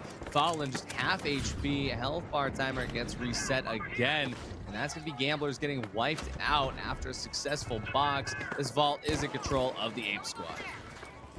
Should have an easy out as well, but Upcoming look for a flank, and that flank might be punished here, as that was Jordan, I believe, trying to get in and out with some early damage, but Durrani actually does take out one of the members of the Ape Squad, and there go, a couple of big kills. Upcoming win their fight and might have a steal, but Alone in Paris prevents it, lined things up from the heavens, and will at least stop the immediate steal. Wow, I mean, just able to get the stop for now. Oh, wait, did they just goo themselves off a little bit there? Was that Alone in Paris's goo? Jordan takes out Alone in Paris, but the rest of Ape Squad was able to coin back in, and Alone in Paris dying before the cash out seal means he does get that defender coin, even though they're not in control of the box anymore. But Upcoming is going to be losing players left and right. Only one contestant remains in the form of Silas, and Donk Rage just going to sit on this point for the steal. Silas going to go in for the res here. Here's the footsteps, comes off of it, goes back to the steal yet again. We'll see if they're able to actually just decidedly take this. I think they will be able to. Yeah. Once that steal comes to fruition, Upcoming, they are a bit scrappy right now. That was kind of easy for Ape Squad, jumping in there and taking a steal away, but Upcoming and Gamblers still looking for this cash out, leaving Team Secret alone. It looks like they have first place all sewn up, and it's a big fight for second happening at the moment, which, I mean, Upcoming will need the steal and maybe then some, unless they are able to get enough eliminations in their pursuit of a steal, but they got to focus on getting access to the cash out in the first place, as Ape Squad is still in a commanding spot. Oh yeah, I mean, we're seeing right now a little bit of extra motions from Team Secret as they come over to get involved. Say, hey guys, what's going on? As Team Secret's cash out winds down to a close. 20 seconds remain on Ape Squad's box. Jarecki and Don taking out a couple of blows, a couple of players from every different team going down, and a hail of gunfire. As Team Secret comes in to start cleaning up kills as well. It's all but confirmed that, well, Ape Squad can retain this positioning here, unless Team Secret does donate this box to the Gamblers, but it doesn't seem like that's going to happen. It is going to be Ape Squad that confirms that second place positioning here. We have a nice clean spread across the board with a wild gap between those numbers, but a stable gap between those numbers, to say the least. Yeah, pretty distinct idea of who the top squads were there in on map 1, which we haven't always gotten today. So Team Secret not fallen victim to any of the chaos of cash outs, a more unique game mode than the 3v3 that they may be a little bit more used to, but you got to be able to win in both if you are going to be a competitive finals roster. And so far, so good for Secret. $56,000 in the bank after map 1. Absolutely beautiful performance, but I gotta say, I mean, looking at Gamblers, even though they didn't necessarily get the performance I think they were looking for, it wasn't a dead set loss. I feel like even though this group, there is definitely a favor here as far as performance, I think that it's a little bit closer towards that bottom level. Whereas in the last group, because it was so close and everything was just kind of neck and neck trading blows, it was just a little bit more crazy. I feel like in this one, I feel like there's kind of a set for everybody to be able to, you know, make a name for themselves. Because even the Gamblers, they had a shot there if they were able to win just one additional team fight up against Ape Squad. And I feel like it's been a while since we've seen just one team fight making a difference. Always resting on razor thin margins, but we're going to Bernal next, and that is Team Secret's map pick, as they got first dibs on selecting where we head for map 2, and we'll see if Gamblers can make up that small margin here on Bernal. A little bit more spread out, but the compositions aren't too crazy for everybody here. We've had, I think, stories in each group so far of a team going a little bit off meta, although I say a little bit, right, a lot of bit off meta for some of those teams, but here it's a little bit standard for everybody, close to even footing, and that can contribute to a tight fight now on map 2. Yeah, you're right. I mean, I honestly didn't even think about that. The fact that this is the first time that we're getting like normal picks, and like, at what point do we stop calling it off meta if we just have so many teams running stuff that is, you know, that we're not used to? I mean, hey, it's a good place to be. For Ape Squad, it is a very interesting choice to see Nuoc on the SA-1216. Load of pairs on the CBO1 repeater to keep that extra range in hand, though, is good to see. For upcoming, see what they're going to be able to do to match this freak as far as the CBO1 is concerned. Looks like they've got the FAMAS and the 9-3R, and on the other side, Team Secret's already taken out Gamblers. Gamblers are dead. We haven't even looked at them yet. I mean, the kill feed just erupted in a shade of purple. That's everybody on Secret getting kills in that sequence. So a little bit of a closer fight between Ape Squad and upcoming. A little bit of peppering on both sides, and Ape Squad nearly losing Nuoc there, and Jordan will eventually confirm the kill. Now moving in with numbers. This is nice for upcoming, fighting from behind and forcing that second cash box to be chucked away, and Ape Squad kind of licking their wounds at the moment. Wow, yeah, I mean, that's going to set upcoming on the path to engage with Secret over here to the end, and Roma goes out early on. Definitely an unexpected fight here as Team Secret just gets taken away. What is this aggression here from Girardi and Silas as upcoming just comes and wipes the floor? Team Secret now about to lose their box. At the moment, Elix did get the res onto Roma, but OG will have to use the coin to come back in. No, it looks like they are going to wait, possibly try to get him back up via traditional means. As they do that, though, Roma does get an early pick onto Jordan here. There's the res happening down to the bottom left-hand side of your screen there with Elix holding the res on OG. Looks like Upcoming might have been able to get the trophy, but this is kind of unprecedented to see Upcoming just do that. No nameplate gameplay happening here. They didn't care. It was Team Secret who looked so dominant on Sis Horizon that were holding cash out A. And now, well, only half of it has ticked away. So Secret have an opportunity to enact some revenge now for a cheeky turn out of Upcoming. And The setup has been dismantled a little bit, with Team Secret looking hiding for their in way in, and they've set up a barricade for themselves. They're in a good position to maybe bait Upcoming in, as Steel won't be stuck. The wall is taken out from next to that cash out station, and Upcoming now have to take a head-on fight with Team Secret, and they find first blood. Upcoming just in full control. They're hiding in the smoke, waiting for Secret to trigger the alarm, and there it is. I mean, as they start to fall through, OG take it away means Elix's positioning was able to be called out, and as Roma falls through, Upcoming just looks completely mind you, Upcoming finished 4th place at this Horizon. This is the team that has locked in and woken up now that they're warm. We're gonna dive in now to see Ape Squad versus Gamblers, and for now, Gamblers definitely able to survive a little bit longer than I thought, but for this engagement, Ape Squad, they are looking stable, but Koreki and Bola, they're going to try to come in and stop the steal from happening. And Bola will take out Nuok. It's just a Tulin of Paris. That's Gamblers taking this box. And it put it at the exact opposite, where Ape Squad and Secret had the initial run-up, but it ends in the opposite, where Gamblers and Upcoming are in charge for Bernal.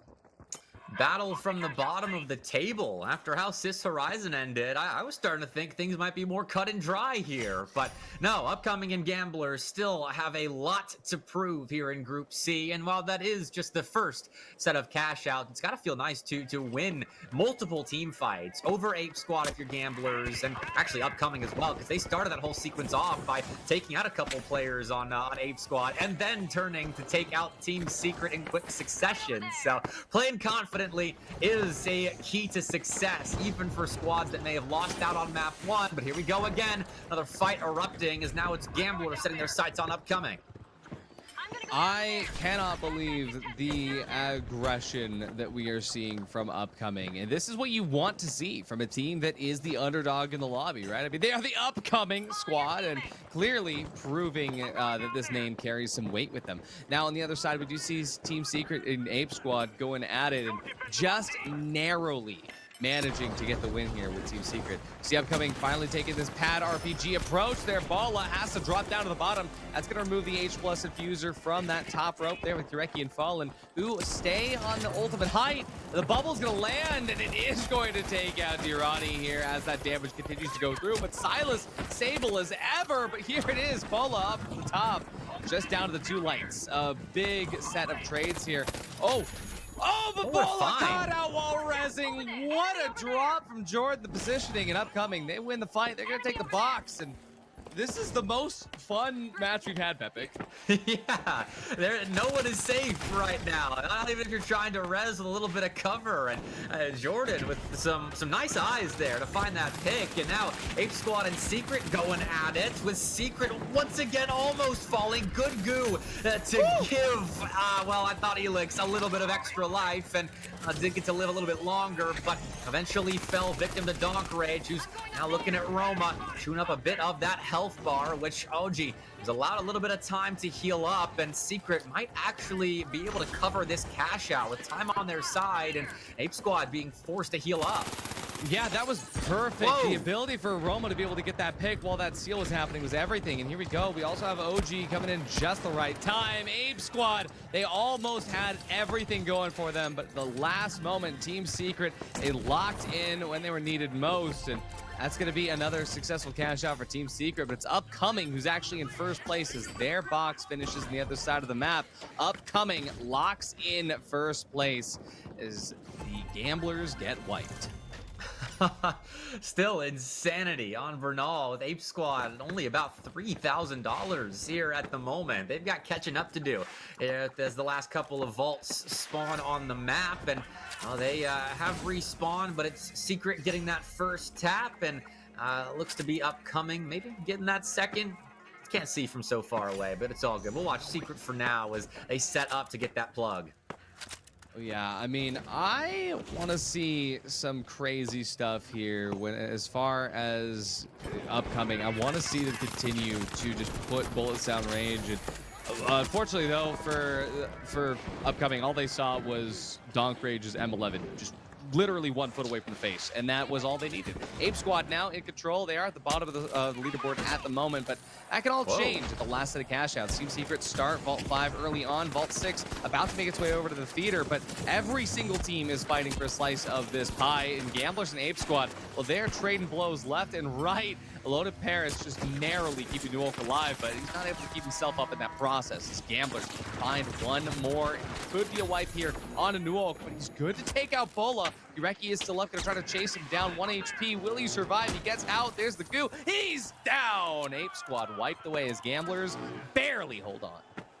And the goo barrel rolls away in a shower of coins. Dramatic death there, and an important one for Gamblers to hold on to control of this cash out. And so they put themselves in a position to fight for second, maybe first, depending on what Ape Squad are able to do with the other cash out. But right now, Team Secret holding control as the other cash out about halfway ticked, and we are shaping up for a crazy finish here. You said this was the most fun map we've seen so far. I'm inclined to agree, and I'm sure it'll keep up to the bitter end. I feel like right now with Team Secret holding this box, they have no idea what level of pressure Upcoming is going for. Upcoming has this aura of today, and at the very least, Team Secret, they are ready for it. There comes the winch, pulling it in. They have 2 sets of goo, but one of them doesn't land correctly. That goo is actually like fully stable. That's kind of insane. So Team Secret, well, they actually can play off of that extra time, given that Upcoming wasn't able to start that steal the way they wanted to, but as Upcoming dives up to the top, Team Secret takes a ton of damage, and OG, he's gonna go out first there. Elix and Roma on the back foot. No picks for the side of Upcoming. That's gonna give them the space to start the steal. Team Secret, they have to dive in now. Elix, he doesn't have the goo grenade ready, so he doesn't get the stall, but wait a second. Roma, he's just gonna be involved in this soon. Roma manages to get the double, and Elix finds the third. Team Secret, they're guaranteed at first. Oh, what a hold there. I looked for a second. Upcoming might have a chance at that, but an unfortunate goo thwarts them a little bit, forced them to reposition, and that bought time. Now, Gamblers and Ape Squad still duking it out, and Gamblers have just a bar of health now to work with. Gareki versus the world, and the world wins. Ape Squad will get their cash out and jump into second at the very, very end. Wait a second, I've seen this before. Ape Squad narrowly take it in that second place. I mean, it was a lot closer this time around. Gamblers actually having a lot less of a gap between that second and third place, but Team Secret once again up at the front, and Upcoming once again towards the bottom of the third place position here actually for Upcoming. I gotta say, Upcoming started this so incredibly powerful. It really could have been either way as far as that second place is concerned with Upcoming and Ape Squad, and I'm surprised that Upcoming didn't do a little bit better given their aggression in the very beginning. They looked unstoppable. They did. I mean, turning your sights on Team Secret is not a play you make without having full confidence in your abilities, and it showed. But everyone in this lobby has had step-up moments. I mean, I think it was Nuok there that had 11 eliminations there on Bernal. A very big step-up moment there, especially at the end, taking that last cash out and jumping into second place after sitting towards the bottom of the table for a large portion of Bernal. So Chaos and yet Secret and Ape Squad are still at the top after 2 maps. I mean, we never know what to expect with cash out, and I feel like this season especially, just anything can happen. But for Team Secret, even though they did finish first place twice in a row, it wasn't for free. There were a lot of moments there where it almost slipped away from them. And Upcoming, I actually have kind of a lot of just appreciation for the way that they were playing there, and I hope that they can continue that, match that energy coming into Nozomi Citadel, which is our next map. And I mean, moving into Nozomi Citadel, this is the map that Gamblers wanted to play on. They got second pick technically of the map selection process. So we'll see if they've got any pocket strats that help them climb up from a third then fourth place finish, where they were sent to the bottom of the scoreboard at the very end of Bernal. And well, here we go. Nozomi Citadel, a chance for them to climb back up to the top. Finish strong. That matters more, I think, than a slow start for the teams at the bottom of the scoreboard right now. Going over there. Team Secret and upcoming. Oh, banged his head up on the top there. I've had days like that as well. But we do see Silas taking the brunt of that damage there. Team Secret, though, not unscathed as Elix goes out first. The trades, though, both mediums removed. OG is going to be able to find one with that BFR. Is he going to be able to find a three-piece? That's the question. Roma takes away from him. Team Secret, they win that engagement, but not handedly. Upcoming, still showing they have an intense energy about them. Now, Cash Out B is going to get started by Gamblers to the other side. Over in the Cyber Cafe, Team Secret have Vault 2, Cash Out A ready to go. Well, normally rainbows are a symbol of peace, but that kill feed was anything but. Everyone racking kills up and a colorful display there at the start, but Gamblers and Team Secret starting off strong, and we set this map up with it being Gamblers' map pick, and to win the opening fight, it's a very good start, but there is still work to be done as upcoming, going to challenge them once again. We're here to the operations center. See exactly what this Cash Out holds in store. Can't tell just yet. I think Ape Squad is going to be actually engaging with Team Secret to the other side, as upcoming are about to have Gamblers involved at the top of this building. Both teams trading height a little bit, but Gamblers, they actually find the first as Jordan flies away. Be free, little birdie. But for now, Gamblers, they're looking stable on Cash Out B.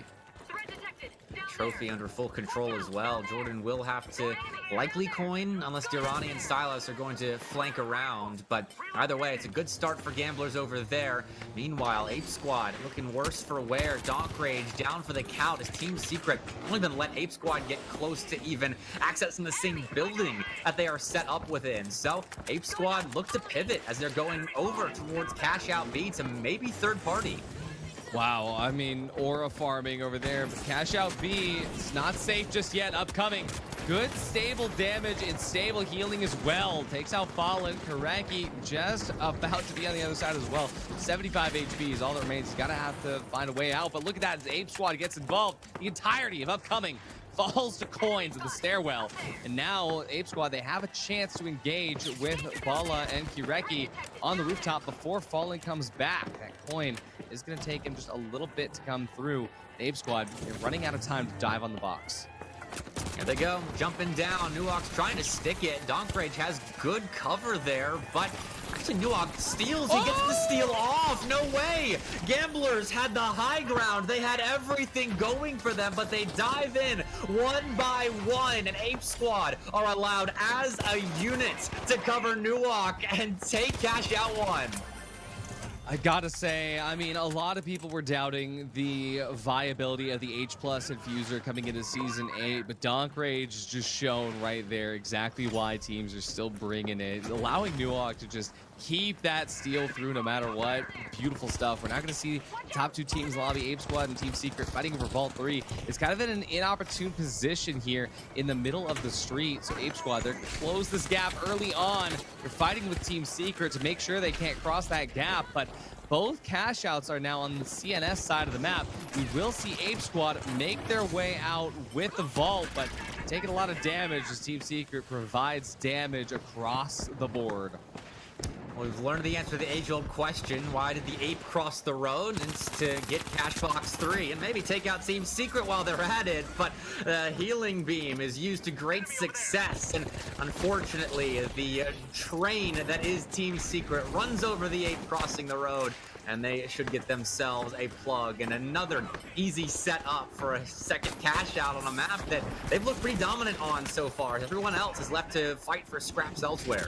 Well, speaking of fight for scraps elsewhere, that's exactly what we're seeing here is Gamblers and Upcoming. They're in the midst of a scrap themselves, and Upcoming, even though they control the box, it does seem to be Gamblers setting the pace. But remember that this third party has come through before, so if Ape Squad decides to get involved here, it could go crazy for either of these teams. Doesn't seem like that way for now as Ape Squad makes their way over to Team Secret's territory. But up the top, Upcoming, they get the stall just a little bit longer. Bala goes down here, which is crazy good opportunity for Upcoming, but they need to take advantage of it now before Kireki finds the trophy and finds the res.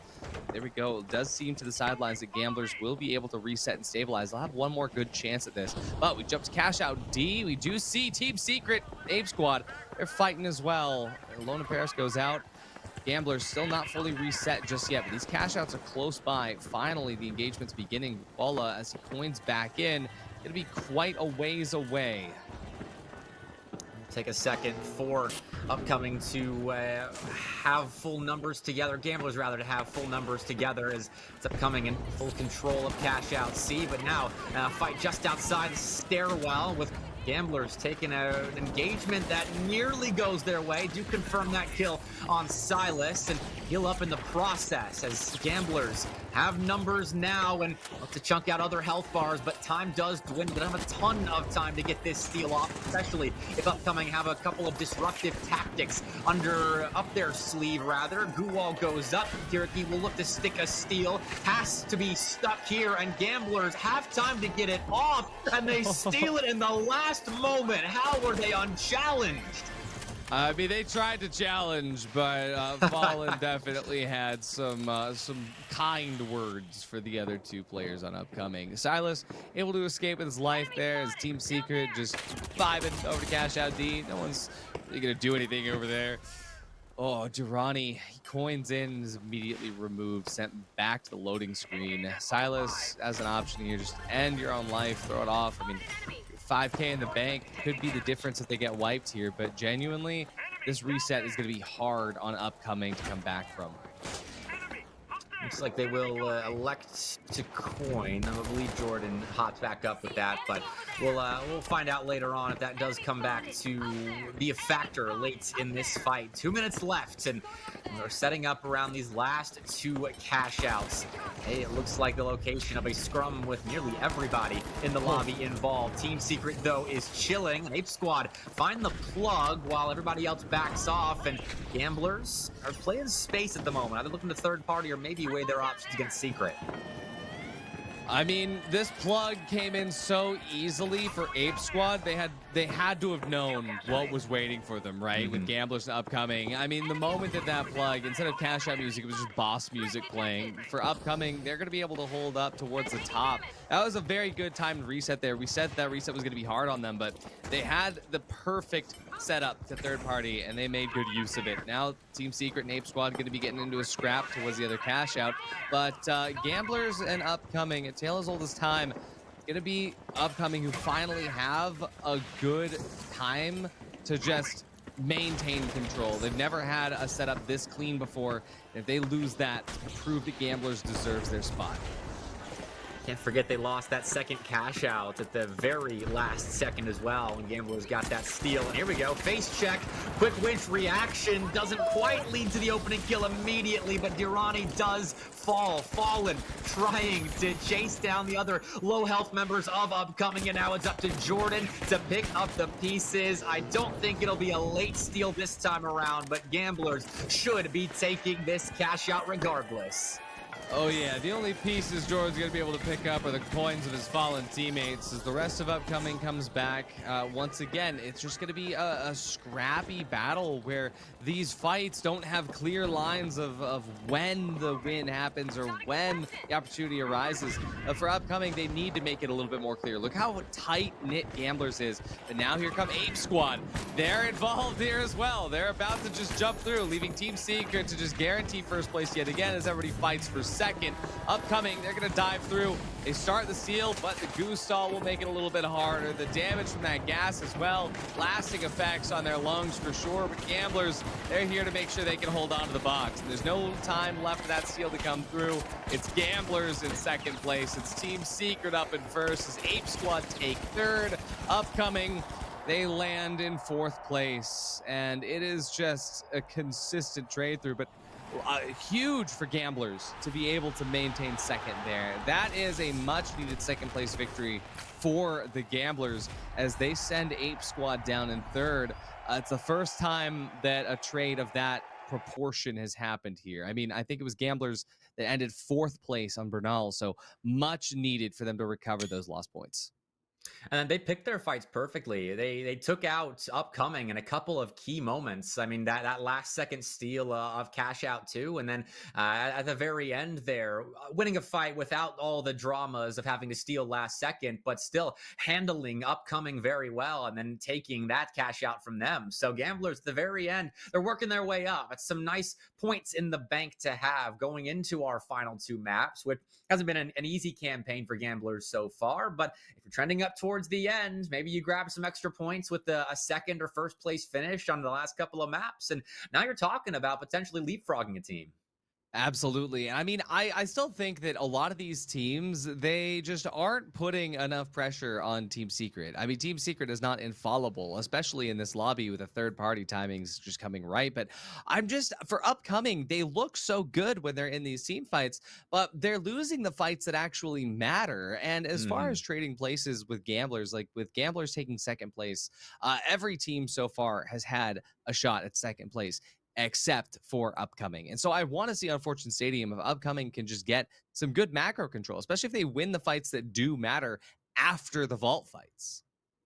It is their map pick, so they've got that going for them at the very least. But Fortune Stadium is a map that you have to be well versed on in general. But Upcoming wanted to be here. Let's see what they've got in store for us, because 2/4 and a third aren't going to cut it if that trend does continue. And they were so very close on Nozomi Citadel to maybe grabbing a potential second, just like Gamblers did lose those pivotal fights. And we'll need to step up here moving to Fortune Stadium. But I'm with you. Someone has to challenge Team Secret a little bit more here. And we saw a little bit of that on Bernal, where they were, I think it was it Gamblers that just took that ego fight against them Upcoming? One of those two, I've already forgotten, but that's a great example. So much insanity has been happening. It's been hard to keep track, but 15 games of Cash Out. It's 15, it's just chill, 15 games of Cash Out, as one does. But here we go.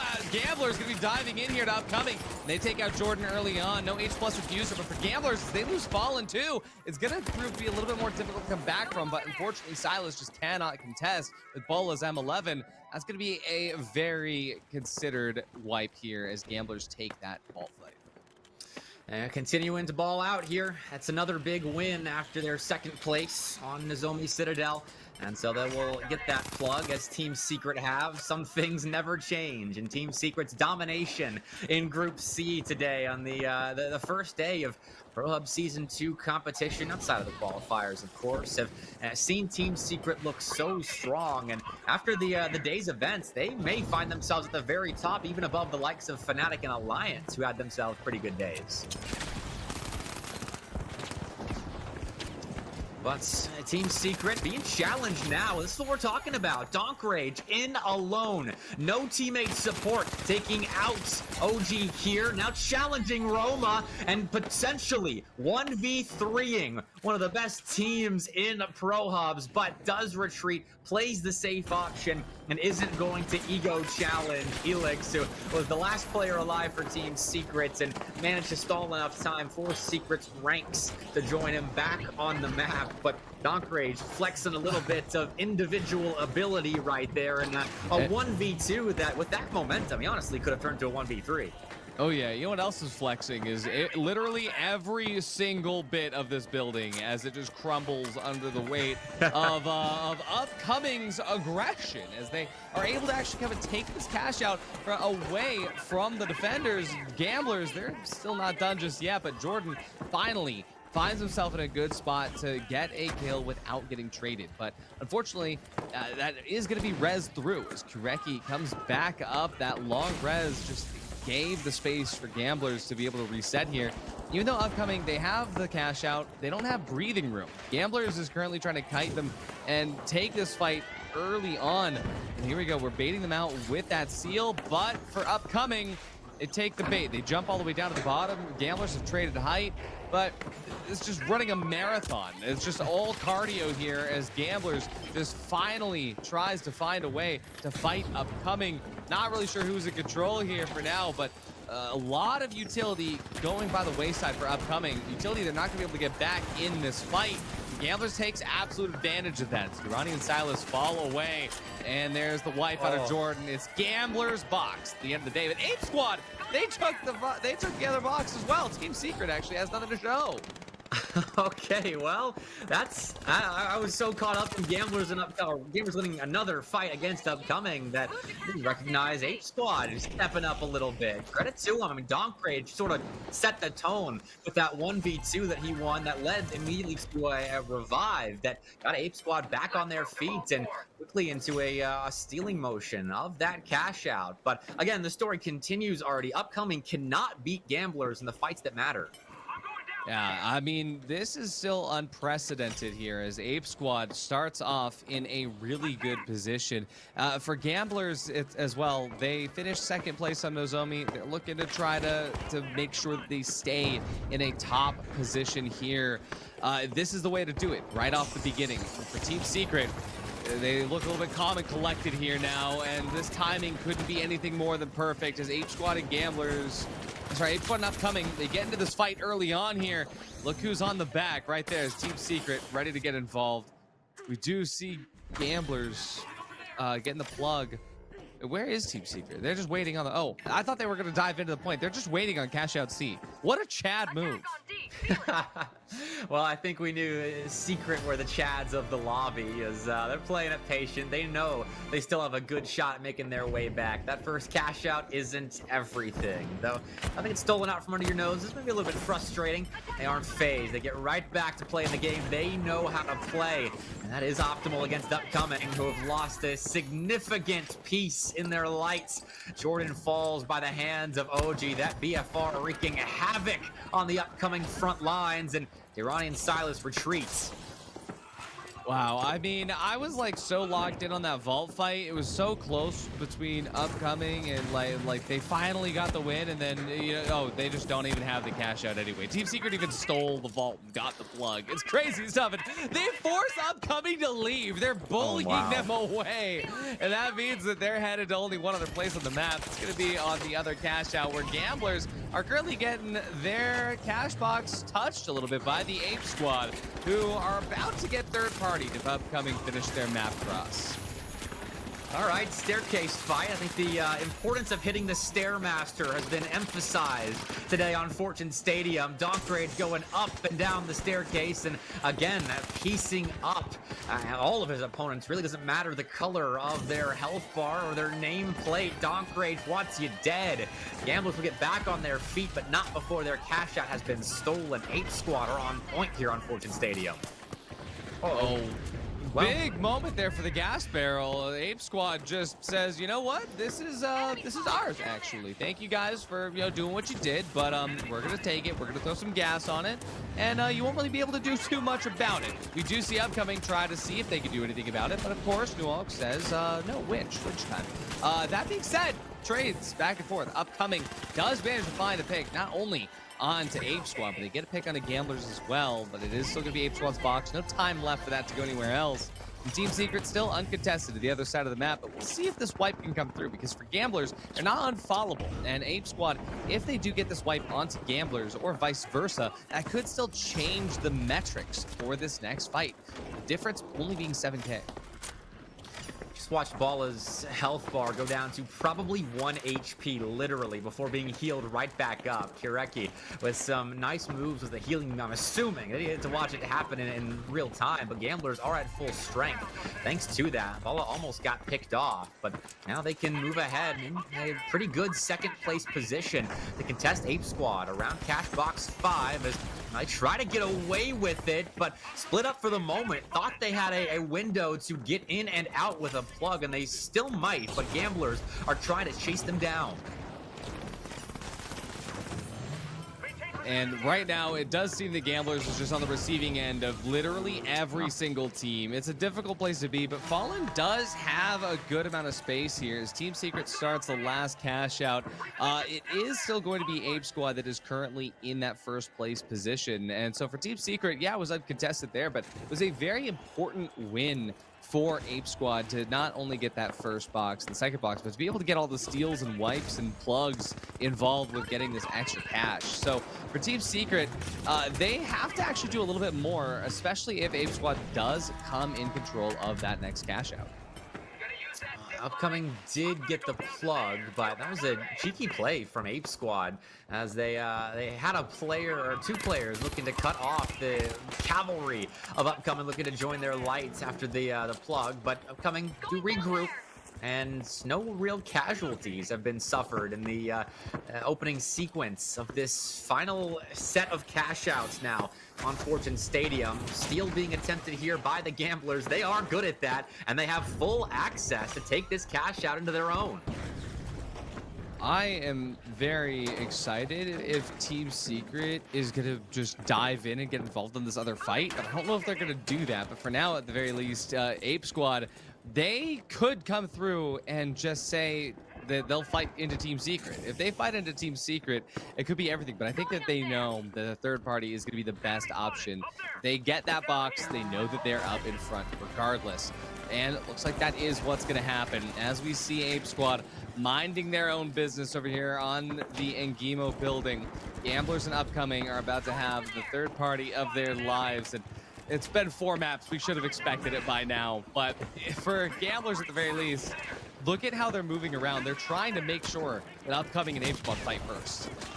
What started out as a very peaceful start to this last cash out has now devolved into chaos. There are 2 upcoming players taking Fallen out. Bala down as well. The Gamblers have lost numbers, but can anyone actually get this steal? Ape Squad can't. They've been wiped. Gamblers fall as well. And Upcoming finally win a big-time clutch fight. But can they get the steal off? Secret, we're trying to intervene, but Roma has been taken out. Dirani has the cover, and Upcoming can jump into second place. And what a nice little bow on top of Fortune Stadium that is for Upcoming after a struggle bus of a first 3 maps.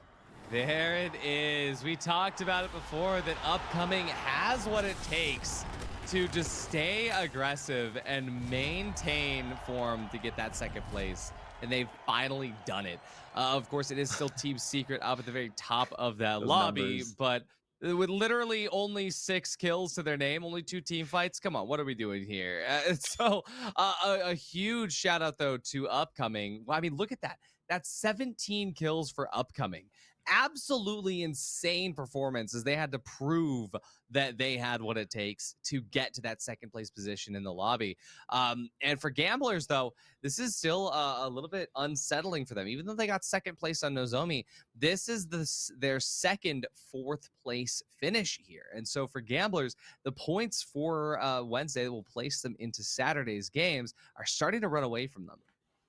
And it was just Bala on that map as well, logging elimination. 7 of the 8 team kills there. And so a little bit of a lack of support on Fortune. But, man, I'm still hung up on Team Secret. Like you said, the Chads that they are winning there pretty comfortably by only notching 6 kills. That's actually absurd. That they have so much respect about them that everyone else in the lobby is willing to just take a 3-on-3-on-3 as opposed to challenging Secret in their cash outs. They're not unfollowable, though. They lost that first cash out. They lost that first cash out, and that's the kind of energy that, especially coming into Vegas, our last map for the set, is somewhere that a lot of these cash outs can just change hands at the very last moment, especially considering that the different spawns that you can get on Vegas can add to, well, just say a lot of height superiority or just map control early on if you get just the right spawn, the right timing, the right third party. I hope that Upcoming challenges Secret a little bit more here on Vegas. I hope so too. They need to make a big move to jump up in the table. Second place is nice on Fortune Stadium, but the 2 fourths and a third puts you in a bit of a hole that you have to make up for with potentially aggressive play here on Vegas. And we've seen teams challenge Secret before. I'm not sure what changed going into Fortune Stadium. I guess the now 4 straight first places might do that, but it's all good. See what happens on map 5 now. It is now or never on the first seeding day of Pro Hubs here. And I mean, the action on Saturday is really where you make some points, but you got to set yourself up for success with a good performance today. Absolutely. And by the way, breaking news here, just got word. It is official. QDL has been signed by Gen G. And Whoa. so happy for the team there. They definitely deserve it. It took everything in me to not call them Gen G in that last group. Like trying to make sure I still said QDL every single time was so difficult. So now that the news is out there, everybody can know that it is Gen G in the finals that they've signed QDL. Congratulations to QDL for that. Absolutely huge moment for the finals. And now we jump back into the action. This is going to be the last map of the day, the last series here. Bepic, it's been phenomenal, and especially to see all these teams go through. We're back here, Group C, one more map to go. Let's see if Team Secret can pull off the 5-piece. Been a great day so far, been a long day, but full of action to keep us entertained. And it is good to see orgs recognizing just how fun days like this are in the finals and signing teams just like them. I mean, Team Secret, one of the first examples of that, as Roma, Elix, and OG are repping their brand well, 4 straight first places. And look to keep that going here on to Las Vegas. But Gamblers have access to Cash Box 2, and Team Secret have already postured themselves out of the initial foray of everybody taking duels early on. And well, they're waiting for the action to come to them. But Gamblers and Upcoming don't have that luxury, as they're in a head-to-head that Gamblers, again, come out on top of. Unless Jordan does something crazy right now. There are low health bars on the Gamblers side, but unfortunately Jordan's not doing anything crazy.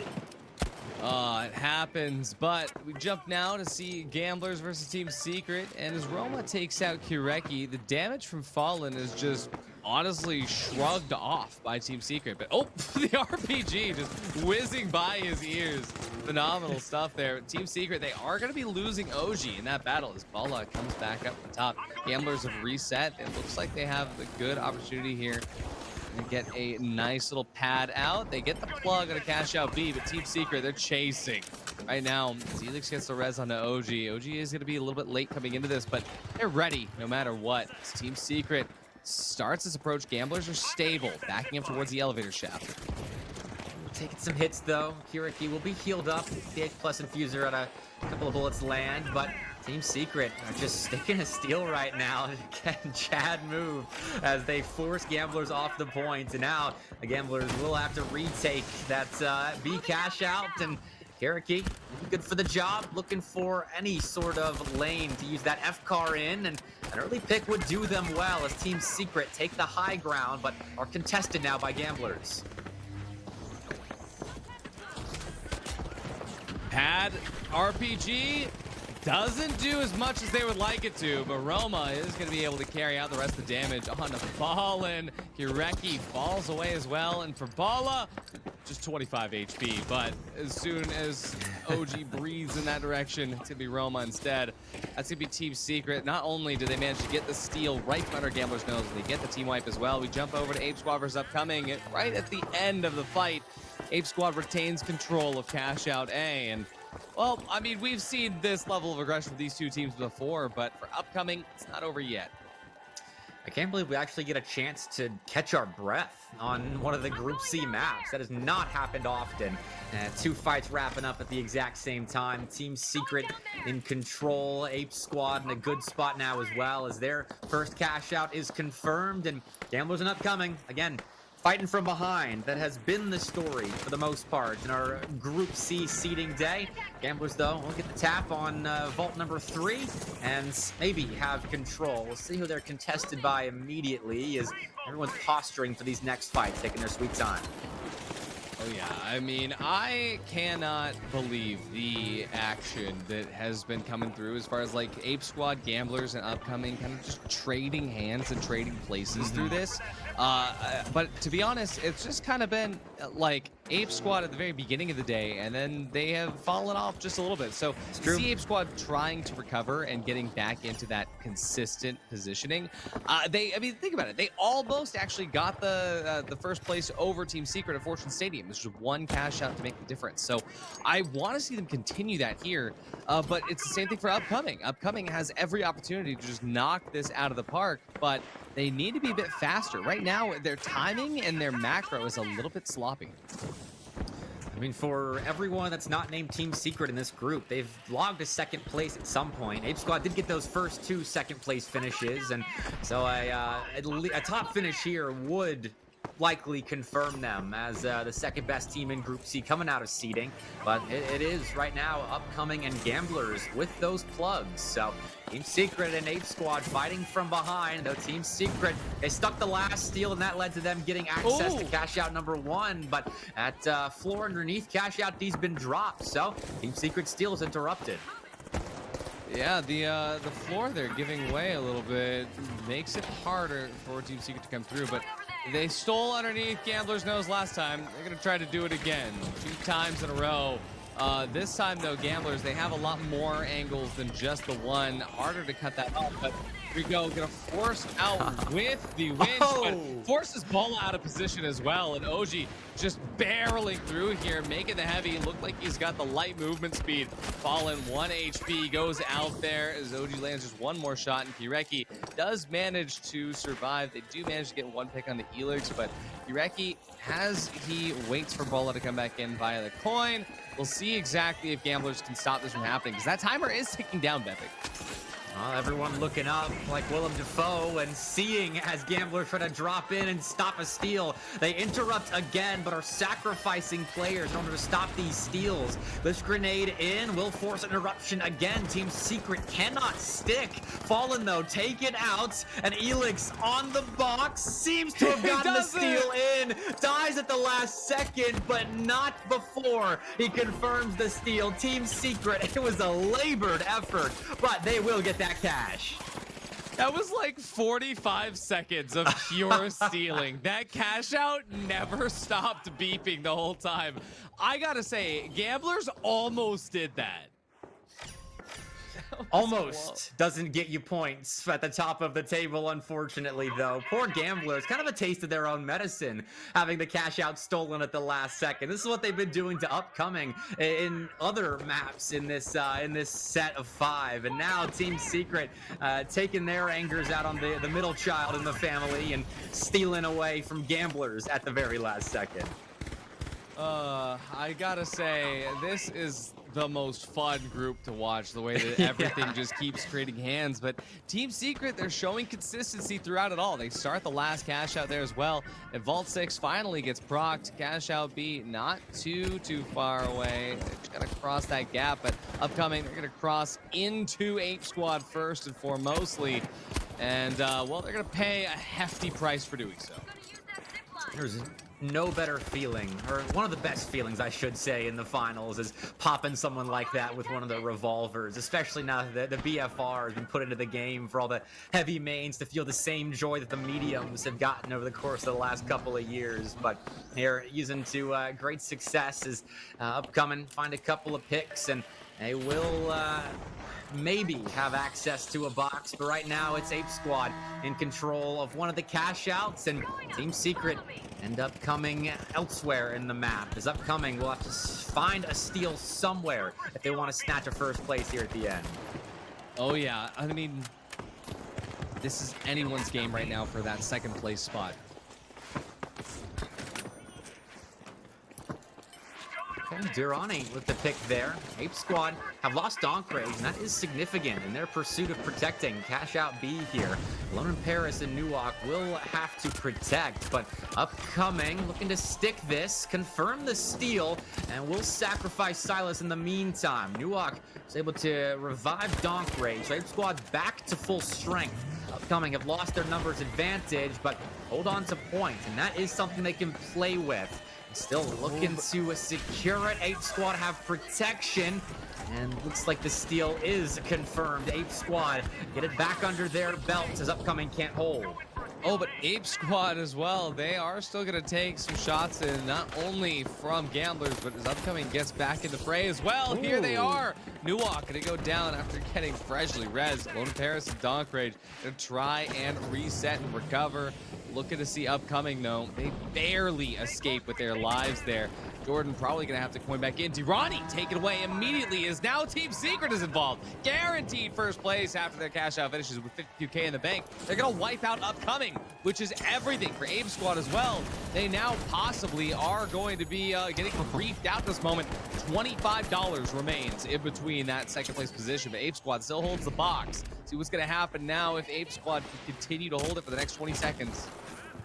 If the margin ends up being just the $32 here, it would be insane, and Ape Squad would probably feel hard done by, but Upcoming's been wiped, and right now it is up to Gamblers to stick this steal. They've got a bit of protection, and Team Secret are helping them out. It's a double team cover as Gamblers get a steal at the last second and hop up into second place. Even when they're not taking cash outs from Upcoming, they're still bullying them just that little bit extra.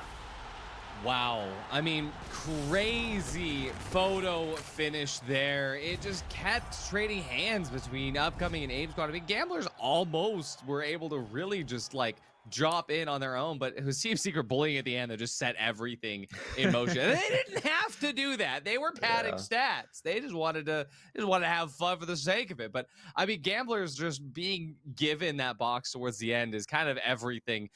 Given the fact that Gamblers, they got second place on Nozomi as well. So this is what we were talking about with Gamblers, like having the opportunity to just maintain form, and right at the very last second they were able to do it. And I just gotta say, it is one of those things where the finals, the cash out situation is always changing. You never know what is going to happen in cash out. But elephant in the room, talking about Team Secret, 5 first place finishes. That never happens in the first week of PHL, but a record breaking very first day on. One team gets first place 5 times. I think we know what group Team Secret's going to end up in.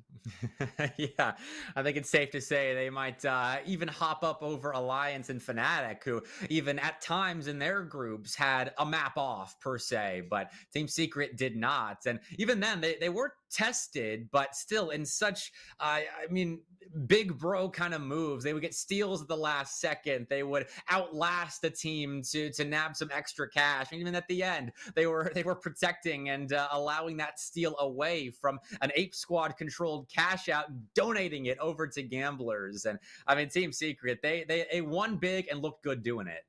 Oh, yeah. I mean, especially considering off that Fortune Stadium win, what was it, 6 kills only? And so they had to finish with some big numbers. I think they were over 20 kills there. So, I mean, just good stuff on that front. But I got to say, Upcoming really surprised me. I am looking forward to seeing Upcoming on here because I think that if there's any team that can, maybe not do as well points-wise on week one, who can absolutely surprise us towards the end of the season, it's going to be Upcoming. They're the only team that that consistently won team fights, even though they were losing cash outs. And so it puts you in a spot where if you're able to just adjust the macro a little bit and start figuring out how to win the fights that actually matter towards the end of the game, towards the later stages, genuinely, I think Upcoming has a good shot. But chat, we know what you're waiting for. What are the standings? Where are these teams? Let's take a look at the points as it stands. Team Secret in first place, 570 points. Second place is Fnatic. Third place in Alliance. But look at that gap between second and third. And it is a tight race for that third place spot here. So, chat, to look at this and help you digest this information, the top 4 teams that you see here, Team Secret, Fnatic, Alliance, and Krusty Crew, will be in Group A on the Saturday Playday, where they're going to be able to fight for those points that you can see at the bottom left-hand corner, the 3v3s. Now, for 5th through 8th place, that is going to be Books, Ape Squad, Citadel, and Knives Hammer Brisket. They're going to be able to fight for their points as well into that area. Then Group C is going to be Gamblers Upcoming, Pulsar White, and Gen G. So we'll have that updated to say Gen G towards Saturday. So this will be the last time you see Q to Love on your screen. So take a second and reflect. This is the early days of the Finals Esports. Beautiful to see it. But Bepic, what a score spread. Yeah, no kidding. And I mean, kind of the surprise of the day, Krusty Crew jumping up there into Group A after a standout performance in Group B today. So glad to see that there's no shortage of surprises in the finals esports right now, and good to see so many orgs in there as well. I mean, Team Secret, Fnatic, Alliance at the top, Gen G in there soon, Pulsar ever present. It's awesome to have that sort of support in a burgeoning esport that deserves a lot of love, as it's very entertaining, as we bore witness to today with 15 games of cash out at each and every one of them delivered. 100%. And genuinely, it has been a phenomenal day of the finals action. Bepic, thank you for staying here with me. 15 games of cash out across all the groups in chat. Thank you guys also for being here and supporting the finals esports. I want to shout out again to Broxton, aka Crash, the VIA PR Chief Officer, for the unending support. Also, a big shout out to Embark Studios, all the Embarkers that were in chat supporting here on day one of EU. But chat, if you still want more PHL action, you just wait around, because NA is going to be coming up later today in just a few short hours. So, chat, without further ado, thank you so much for being here. Mr. Bepic, thank you so much for being here with me. I really enjoyed it. Before we send it off, Bepic, any final words for the day? Well, I mean, thanks to everyone in the community for being for delivering warm welcomes to me. I take some getting used to the pace of this game, so I'm glad to be here, getting some fun casting reps in the finals. Is a fantastic esport. I'm happy to be a spectator and a fan in the first place, and now help out a little bit on the broadcast. Artie, you were phenomenal as well. I can't let you being the host take away from the fact that you are beautiful and talented as always. So thank you for casting with me today. Thanks, Bepic. I appreciate you. Thank you guys so much for this. This has been PHL EU Day 1. A lot more days coming through, so mark those calendars. We'll see you guys in just a few hours for NA.